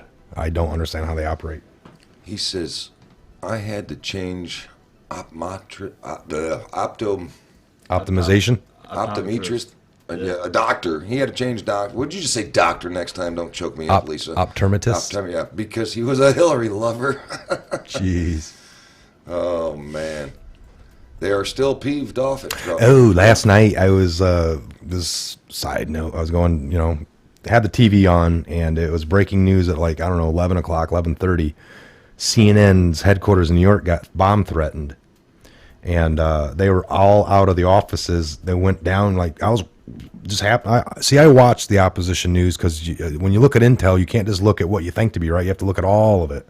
And then out of looking at all of it, you have to come to a determination of what's real and what's not. So you have to watch the bullcrap, folks. Otherwise, how do you know what's real? But anyway, they were all evacuated out. Don Lemon, and then they all had cell phones. They came up with the idea, so now the one dude's holding the cell phone to the other dude, and it's real grainy looking, and they're reporting on their own building being bomb threatened. And I'm like, this has got to be fake news, It's like, believe me, I was there. Somebody called it in from them, I'm going to call Bomb Threat in and we'll have a great show. We'll go out there and we'll beam in. And, Like Bruce Almighty, he already knew the story. 'cause he creating the created story, creating the narrative, setting the narrative, showing you a solution. And there I was when the flood waters reached the second floor. So, folks, it was it's a sad situation that they created for themselves over there at that network. But hey, they did it. And then they have to eat crow, and for some reason they still think they're credible. Yeah. And what blows my mind is I got a couple of people that are, dating family members of mine, and I love them to death, but when we get into politics, I literally have to look them in the face. And I normally don't do this, but they're diehard that direction, right? And I'm not diehard conservative. I'm diehard constitutionalist. But I have to look them in the face and say, you literally watch that channel even after they lied to you, and then lied to you, and then lied to you, and you're going to sit here and tell me, well, CNN said so. Yeah. But that's not credible anymore. You have zero credibility. It's like Peter Jennings. Was it Peter Jennings? He actually resigned. We're getting more ratings than CNN does at some of our shows. Thanks, guys. Yeah. But wasn't he the one that was saying, there I was, the Yeah. flood lot? Brian Williams. Brian Williams. Yeah. What a lying son of a... Hillary. Are these people ever going to learn? I was on the tarmac and under heavy sniper fire, folks, but I stopped long enough to do a podium brief piece and handshake. And then Bill defends her. Well, if you were campaigning for the president, you would be run ragged and tired, and you'd make some mistakes too. And I'm like, oh yeah, that's coming from the expert mistake maker. What it depends on what the definition of it is. Yeah, he's the one to know about mistakes. I watched a really good thing. It was on, I don't know, the History Channel the other night. It was like 3 episodes long, hour long a piece about the whole Clinton, Monica Lewinsky, the whole build up to the cover up. Man, that was dirty. They had no business in politics after that. I was watching that. I was like, wow. Miss Kova, 41, Comey still not answering, pleading the fifth. So apparently she's following the testimony. So what, we're getting that he just pleaded the fifth for the whole thing? He showed up and pleaded the fifth? This is the second time I've seen her post. She says Comey still not answering. I'm glad she said that because for 4 times I've picked up my phone to look into that. I kept thinking, then I ended up in YouTube looking at everything else, but I was going to look up the Comey, see if we have any result. Because his big thing was he wanted to have it public. And they wanted him in a session that they can ask him better stuff outside of the public view. Mm-hmm. And he agreed, because I think for him to fight for the public thing, and then they finally gave in and said, all right, you can release the transcripts the next day. And then he's like, oh, they called my bluff. So now he goes in and pleads the fifth. I want a public, because he tweeted, the closest thing I can get to a public hearing is to get the transcripts to be released, people. I'm all about transparency. That was what his tweet said. But then he goes in and pleads the fifth after they agree to it. But because he knew that they wouldn't do it. It's like calling on your bluff. Like, I'll come over if you give me $100. All right, I'll pay you. Now I got to go over there and do the work. Oh, man. I think he, at what point did that idiot go home and put his head on the pillow, Comey, and go, what did I get myself into? I mean, at what point did he realize he was in so deep? He doesn't even know which way to turn anymore. If he turns one way, his family's probably in danger. If he goes the other way, he's risking going to jail. He was a schmuck. He was, maybe he had bigger dreams of... Lawyers are saying, lawyers stopping Comey from answering questions in the Hill testimony. Dan Rather... So yeah, I don't think you answered anything. Destroyer of the First Order. Dan Rather not was a... I don't understand the typo there. The whole reason Comey's not trying to answer anything is he wants to wait till the new year to get the seats to flip, because there were, the Dems are going to have the... Joni says, might be a suicide hotmail call away. Hotline, I got a headache. Yeah, no, I got a headache. Tylenol, my friend, Tylenol. Wow. That was, I could go, one of these days we're going to have to do it, warn everybody, hey, we're going to do a JFK Matt Lauer. What about Matt Lauer? Yeah, he fell off the map a year ago for the sex scandal. Holy cow. So now check this out. I was watching something on that. You just something to do. Totally different research, folks. I look into other things, but yeah, I was wondering about him. Like, wow, he went down hard.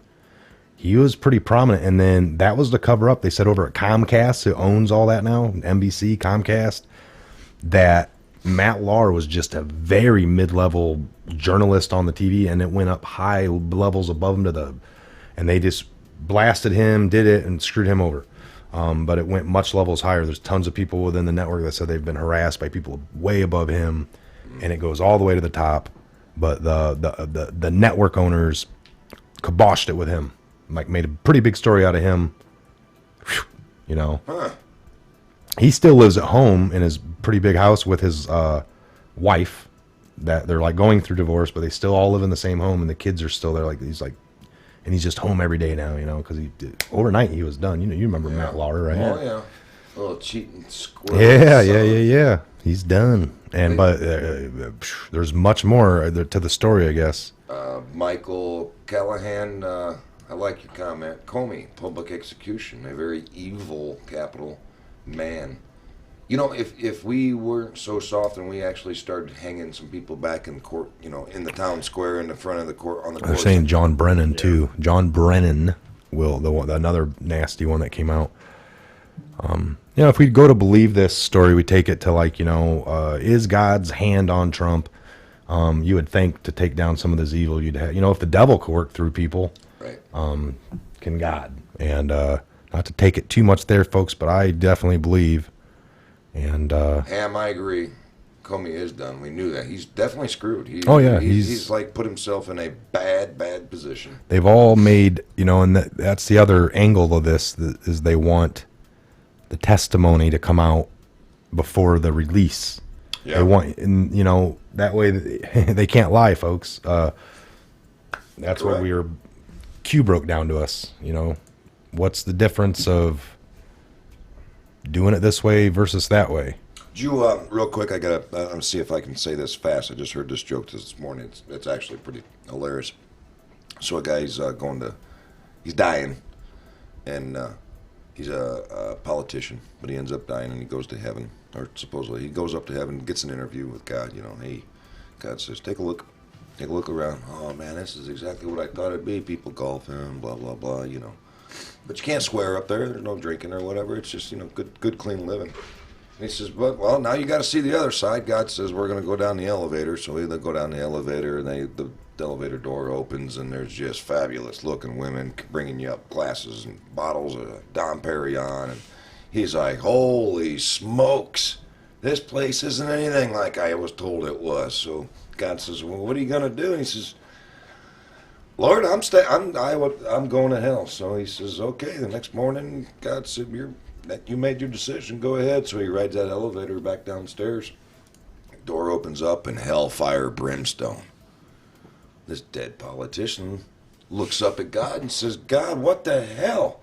He says, yesterday it was gorgeous, and I wanted to be here, but this isn't what it's supposed to be. And God says, oh, the devil was just campaigning. Nice. See, that's good. That's real good. This is why I like Trump. He's not a politician. He's refreshing. Scott, don't you get tired? He's kind of ignorant. He tweets too much. You know what? Maybe, but it's refreshing because he's not a lawyer. I don't hear a bunch of lawyerisms, and he's actually doing what he campaigned on. And well, how about people that before Trump was ever in the mix, people are like, you know what, we need Scott, and probably most people down at the Legion years ago, it's like, we just need a non-political guy, you know, to come in, and then we finally get one, but not him, not Trump. It don't matter who it would have been. It wouldn't have been, you know, he doesn't know anything. All of a sudden now people are fighting for what we've already been under and had. That's what blows my mind. The same old crap that we've had going on. David says they're begging ja. Does that mean ha ha ha? I'm hoping that was major typo. Yeah, Yeah, I don't read all the comments. I just read the good ones. I wonder how many people on the left and the right, so how many Americans are just sick to their stomach anymore of the overspending? You know, if we all ran our home, this is the best way to ask. If we all ran our homes like these politicians are running our country, we'd all be without a home. We'd lose our mortgage, our home. You know, Trump, he had to be the answer. He's a businessman. Hopefully he's going to run his country like a business, and hopefully he stands behind his word when he said this will be the last budget like this that I'm going to sign. He did say that. So this year's budget, coming year, I can't wait to see what they propose. He trolls so well. I'm sorry, Spanish, I believe. Okay, well that would make sense then. My bad. The Panama Canal is a busy ditch. What the hell? Oh, that's neat. Joni says, Danielle Bird, correctamundo. Okay, so now I know J-A is our version of haha. Thanks. I only know enough Spanish to get me in and out of trouble, you know, cerveza and trabajo, you know, work. I can follow along. I can't speak it all that well. I think I could get myself out of trouble, though. Or in a whole bunch. Yeah. If you mispronounce one syllable, it could mean completely opposite. Like, what movie was that, Cheech and Chong? Hey, man, you can't say that, man. You're insulting them. Oh, those are good movies. Just think, Trump is orange hair man, and when the demo go to jail, they will be wearing orange jumpsuits. Okay. Agreed. Never seen the POTUS drunk. He doesn't drink. Okay, so the Robert Barber, when was it ever okay to sell uranium to Russia? Well, that wasn't the guys. The guys was Fusion GPS. The company in the middle, or not Fusion. Was it Fusion? No. It was just that other company that was guised out of Canada, but it ended up being bought out by Russia. That was a guise that they had set up to get the uranium to Russia and here 2 years later, about right now, blame Russia. Well, it's been 8 years now. Right. To blame Russia to get us to go into a final war with them. Hey, they got uranium. They stole it from us. But it was actually given to them, sold to them. Kitty Cat says they didn't want Trump to win. He knew everything. They were going to be ousted. Well, Mike brought it up to me. You're absolutely right. I agree with you. They didn't want him to win. They couldn't have win because Mike pointed out to me when she actually lost, Hillary, HRC, lost her mind and said, I wonder if you can find that one of these days and repost it. We're all going to be hanging. We're all going to hang if he wins. And she was just going on like she was so... What did she mean by that? Hang. No, the right word should have been, if he wins, that means we lose. We're all going to lose. But she used the word hang, and when she screamed it, you could tell there was something a little bit deeper than, oh, we're just going to lose the election. She was being passionate for a reason. And then on the backstage of, I think it was the Matt Lauer show or something, she got pissed because she wasn't given the questions ahead of time, and she went nuts and said, well, you guys, beep, beep, support Trump. If you don't start asking the right questions, we're going to lose this. And she just went nuts. She got caught multiple times going absolutely crazy. This is over that Matt Lauer interview is what it was. He went off the thing because she liked to get all the questions advanced. To be prepared, and he went ahead and submitted like normal, but then he went off that. She got on purpose. Pissed. Oh, yeah. And then backstage. Can you play any of that? Yeah, I got it right here. Queuing. Let me grab. This is just a fun reminder. I know most of you probably remember it. I love watching all this stuff. I like the compilation of Trump cannot win president. You know, the Simpsons one. He will not be the president. Right now. Good morning. I'm still reporting on the Clintons. Remember the September 7th Commander-in-Chief Forum where Donald Trump and Hillary Clinton appeared separately but back-to-back for 30 minutes each? According to an email forwarded to us late last night and originated from a Comcast email address, The technical crew for NBC, which produced the event, is now speaking out about what took place moments after Clinton walked off the set.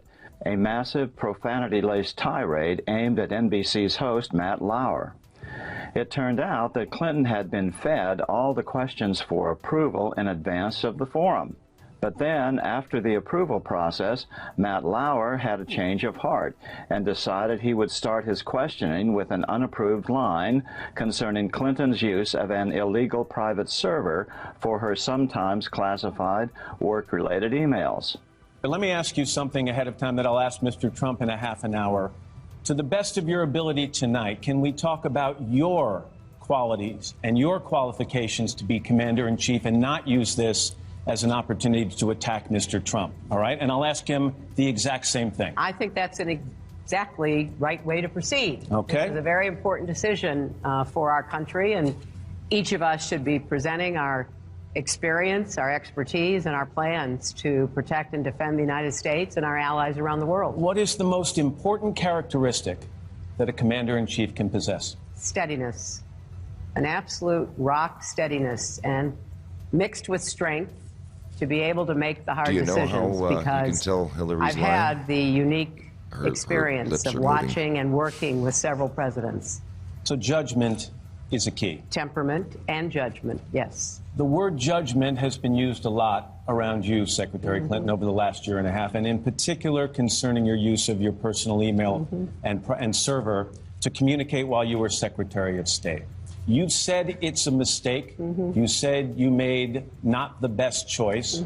You were communicating on highly sensitive topics. Why wasn't it more than a mistake? Why wasn't it disqualifying if you want to be commander-in-chief? Well, Matt, first of all, as I have said repeatedly, it was a mistake to have a personal account. I would certainly not do it again. That just pissed her I off. make no excuses for it. It was Spoiled. something that should not have been done. But the real question is the handling of classified material, which is, I think, what the implication of your question was. And for all the viewers watching you tonight, I have a lot of experience dealing with classified material, starting when I was on the Senate Armed Services Committee, going into the 4 years as Secretary of State. Classified material has a header which says top secret, secret, confidential. Now, she's one of the people that is authorized to put a header on something. Right. That's her job title, actually. Or If you remove see it. something, because if something comes from a foreign dignitary, like a president of another country, that is automatically deemed that. And you yourself, Hillary, has the authority to add that on there. She acts like she plays the guys that, wasn't on there. Because you're supposed to do it. Does she get violent in this one? This is when she's just on air. Well, this is what leads to that I will repeat topic. this. Let me see. I'm going to scan this for it. I is don't know. Evidence to support it. We could see she was beginning to boil. Yeah, here we go. According to an NBC associate producer of the forum, as soon as Clinton got off the set, she exploded. Hillary proceeded to pick up a full glass of water and throw it at the face of her assistant, and then the screaming started. She was in a full meltdown, and no one on her staff dared speak with her. She went kind of manic and did not have control over herself at that point. How these people work with this woman is amazing to me. She really didn't seem to care who heard any of it. So judgment is a key. Temperament and judgment, yes. You really had to see this to believe it. She came apart, literally unglued. She is the most foul-mouthed woman I've ever heard. And that voice at screech level, awful. So judgment is a key. Temperament and judgment, yes. She screamed she'd get that effing Lauer fired for this. She did. Referring to Donald Trump, Clinton said, "If that effing bastard wins, we all hang from nooses. Lauer's finished, and if I lose, it's all on your heads for screwing this up. So crooked Hillary fears the gallows, eh? Interesting." So judgment is a key. Temperament and judgment, yes. Her dozen or more aides were visibly disturbed and tried to calm her down when she started shaking uncontrollably as she screamed to get an executive at Comcast, the parent company of NBC Universal, on the phone. Then two rather large aides grabbed her and helped her walk to her car.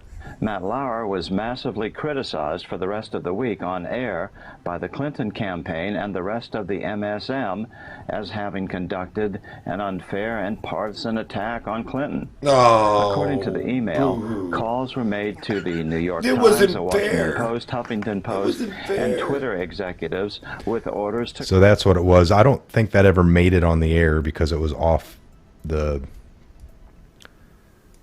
it wasn't broadcast. Is the echo over there? Yeah, echo's over. All right, so that was interesting. What did you guys think of that?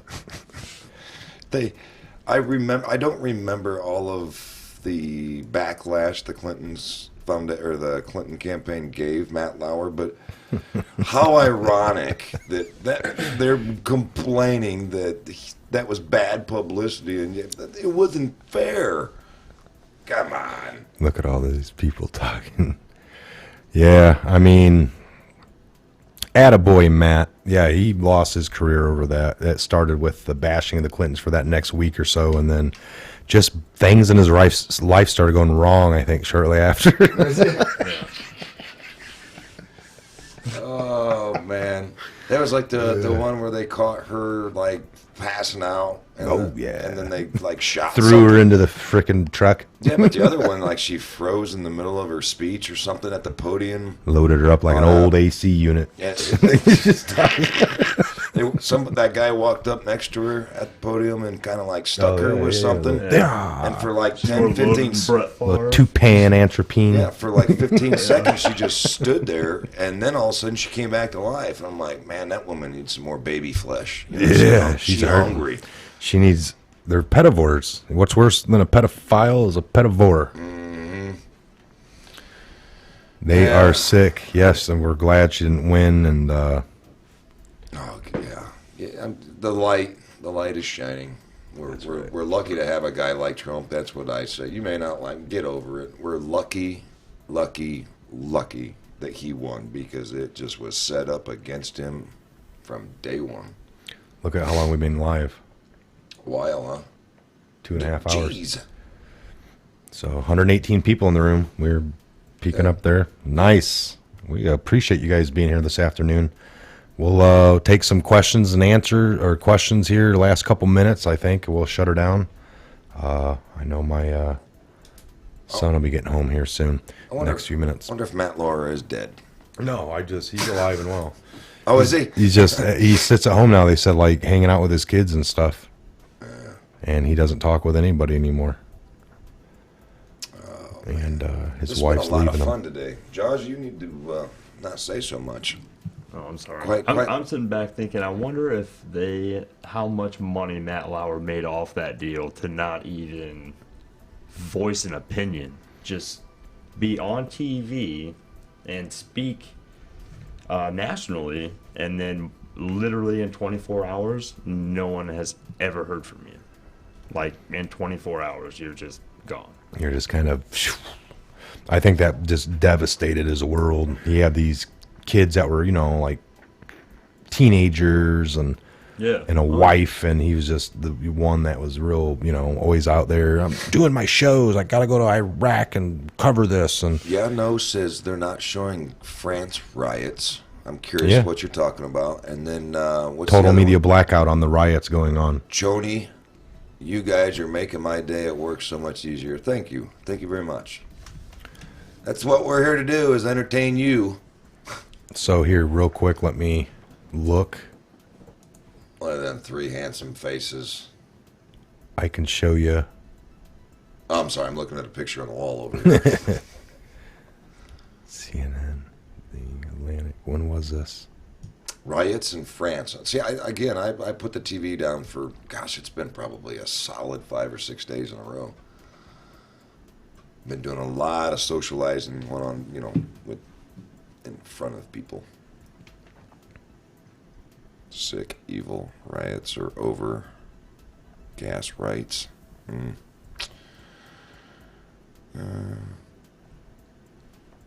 No buns. Sharon, wait. Love you guys. Love you too. Thank you. That's for... I don't watch TV. Twitter. Crystal Cooper, you wouldn't be wrong for not watching TV anymore. All right, here we go. Right here. Danielle. Check out the screen. Over gas taxation for climate control hoax. Well, no kidding. That's why we got the hell out of the Paris Accord. Those idiots. Their borders are still open. They're still got all kinds of problems. They got pissed when, their country's being overran by immigrants, and then they got pissed when Trump left the Paris Accord. But here they are, being taxed to death on it. When are they going to learn? Take your own country back. And don't ask us for help either, because your damn president ran his mouth about our president. They beat this. Oh, for Christ's sake. This one guy pretty bad. Yeah, that's Rodney King-esh. Come on. That's a little excessive. I see him bleeding in the face. Wham, wham, wham. That guy's getting in. Let me get in. I want some. Well, I don't know. Is he in, it's just breaking. Watch a group of... I don't even care for their president. He took some cheap shots at our president.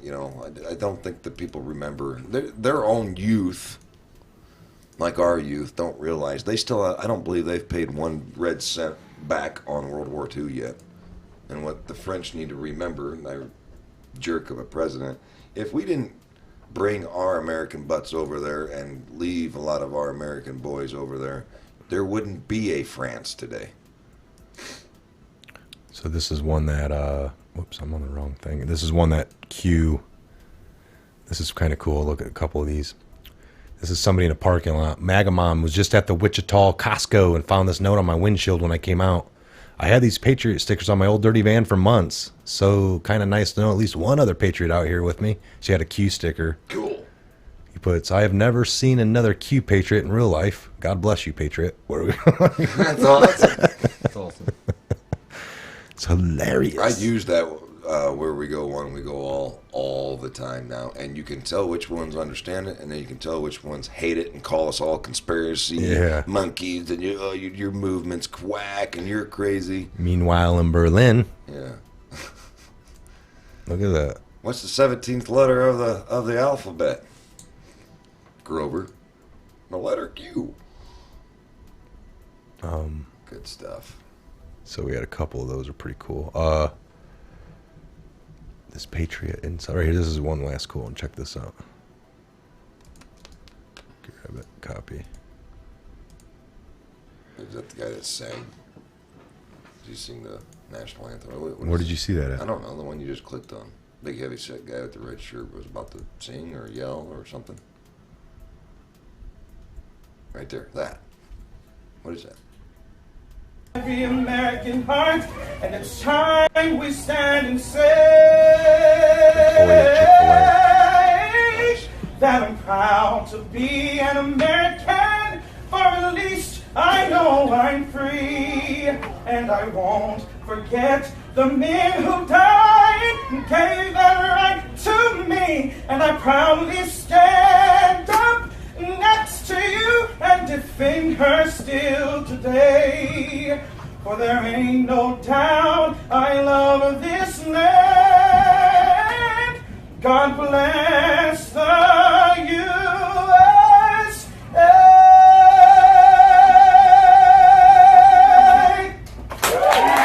Cowboy.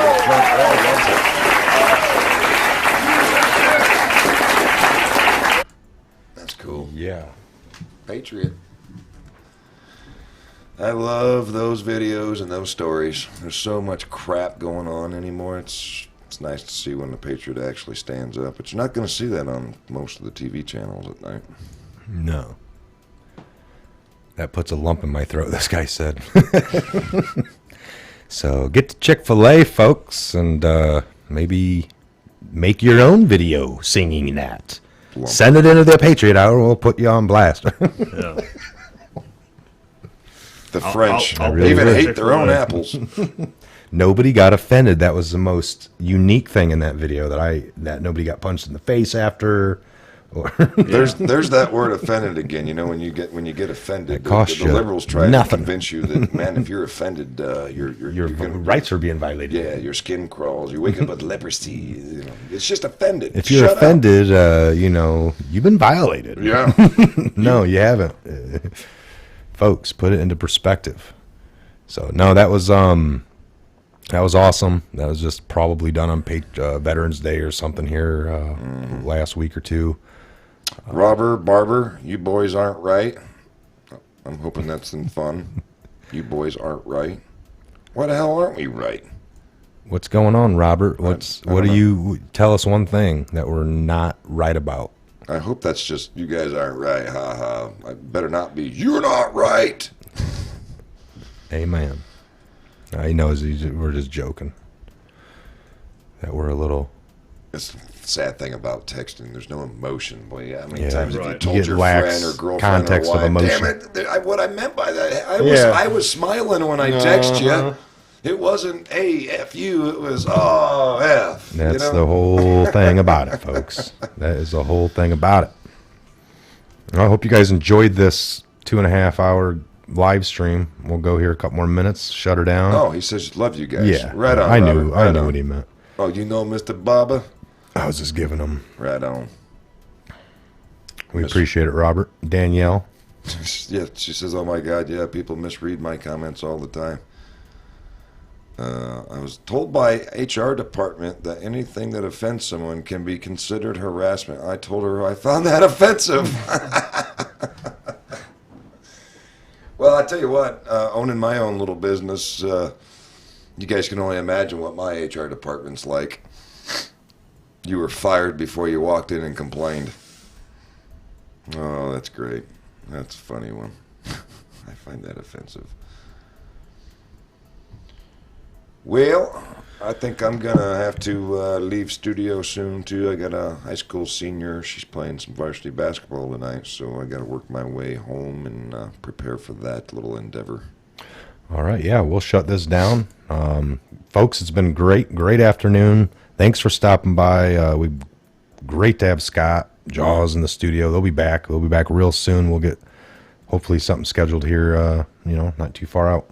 Good. Well, we're going to, you know what? Now that you've given me the ability to do this, there'll be a lot of times I can't make it to studio, but I can surely jump on and do these That's with right. you, and that's fine. Yep. That doesn't mean I'm going to stop coming here, because Yeah, it's always a different experience when in studio. Everything flows a little better. But when he has time, you guys have seen, you guys are doing it too. Maybe this weekend I'll have a live call-in. I didn't get to it today, but we'll have a call-in. Somebody beam in. Scott can do the same thing on episodes where he's beaming in. We can have another person beam in, and we can still have a great show. So, all right, I'm Mike. Scott.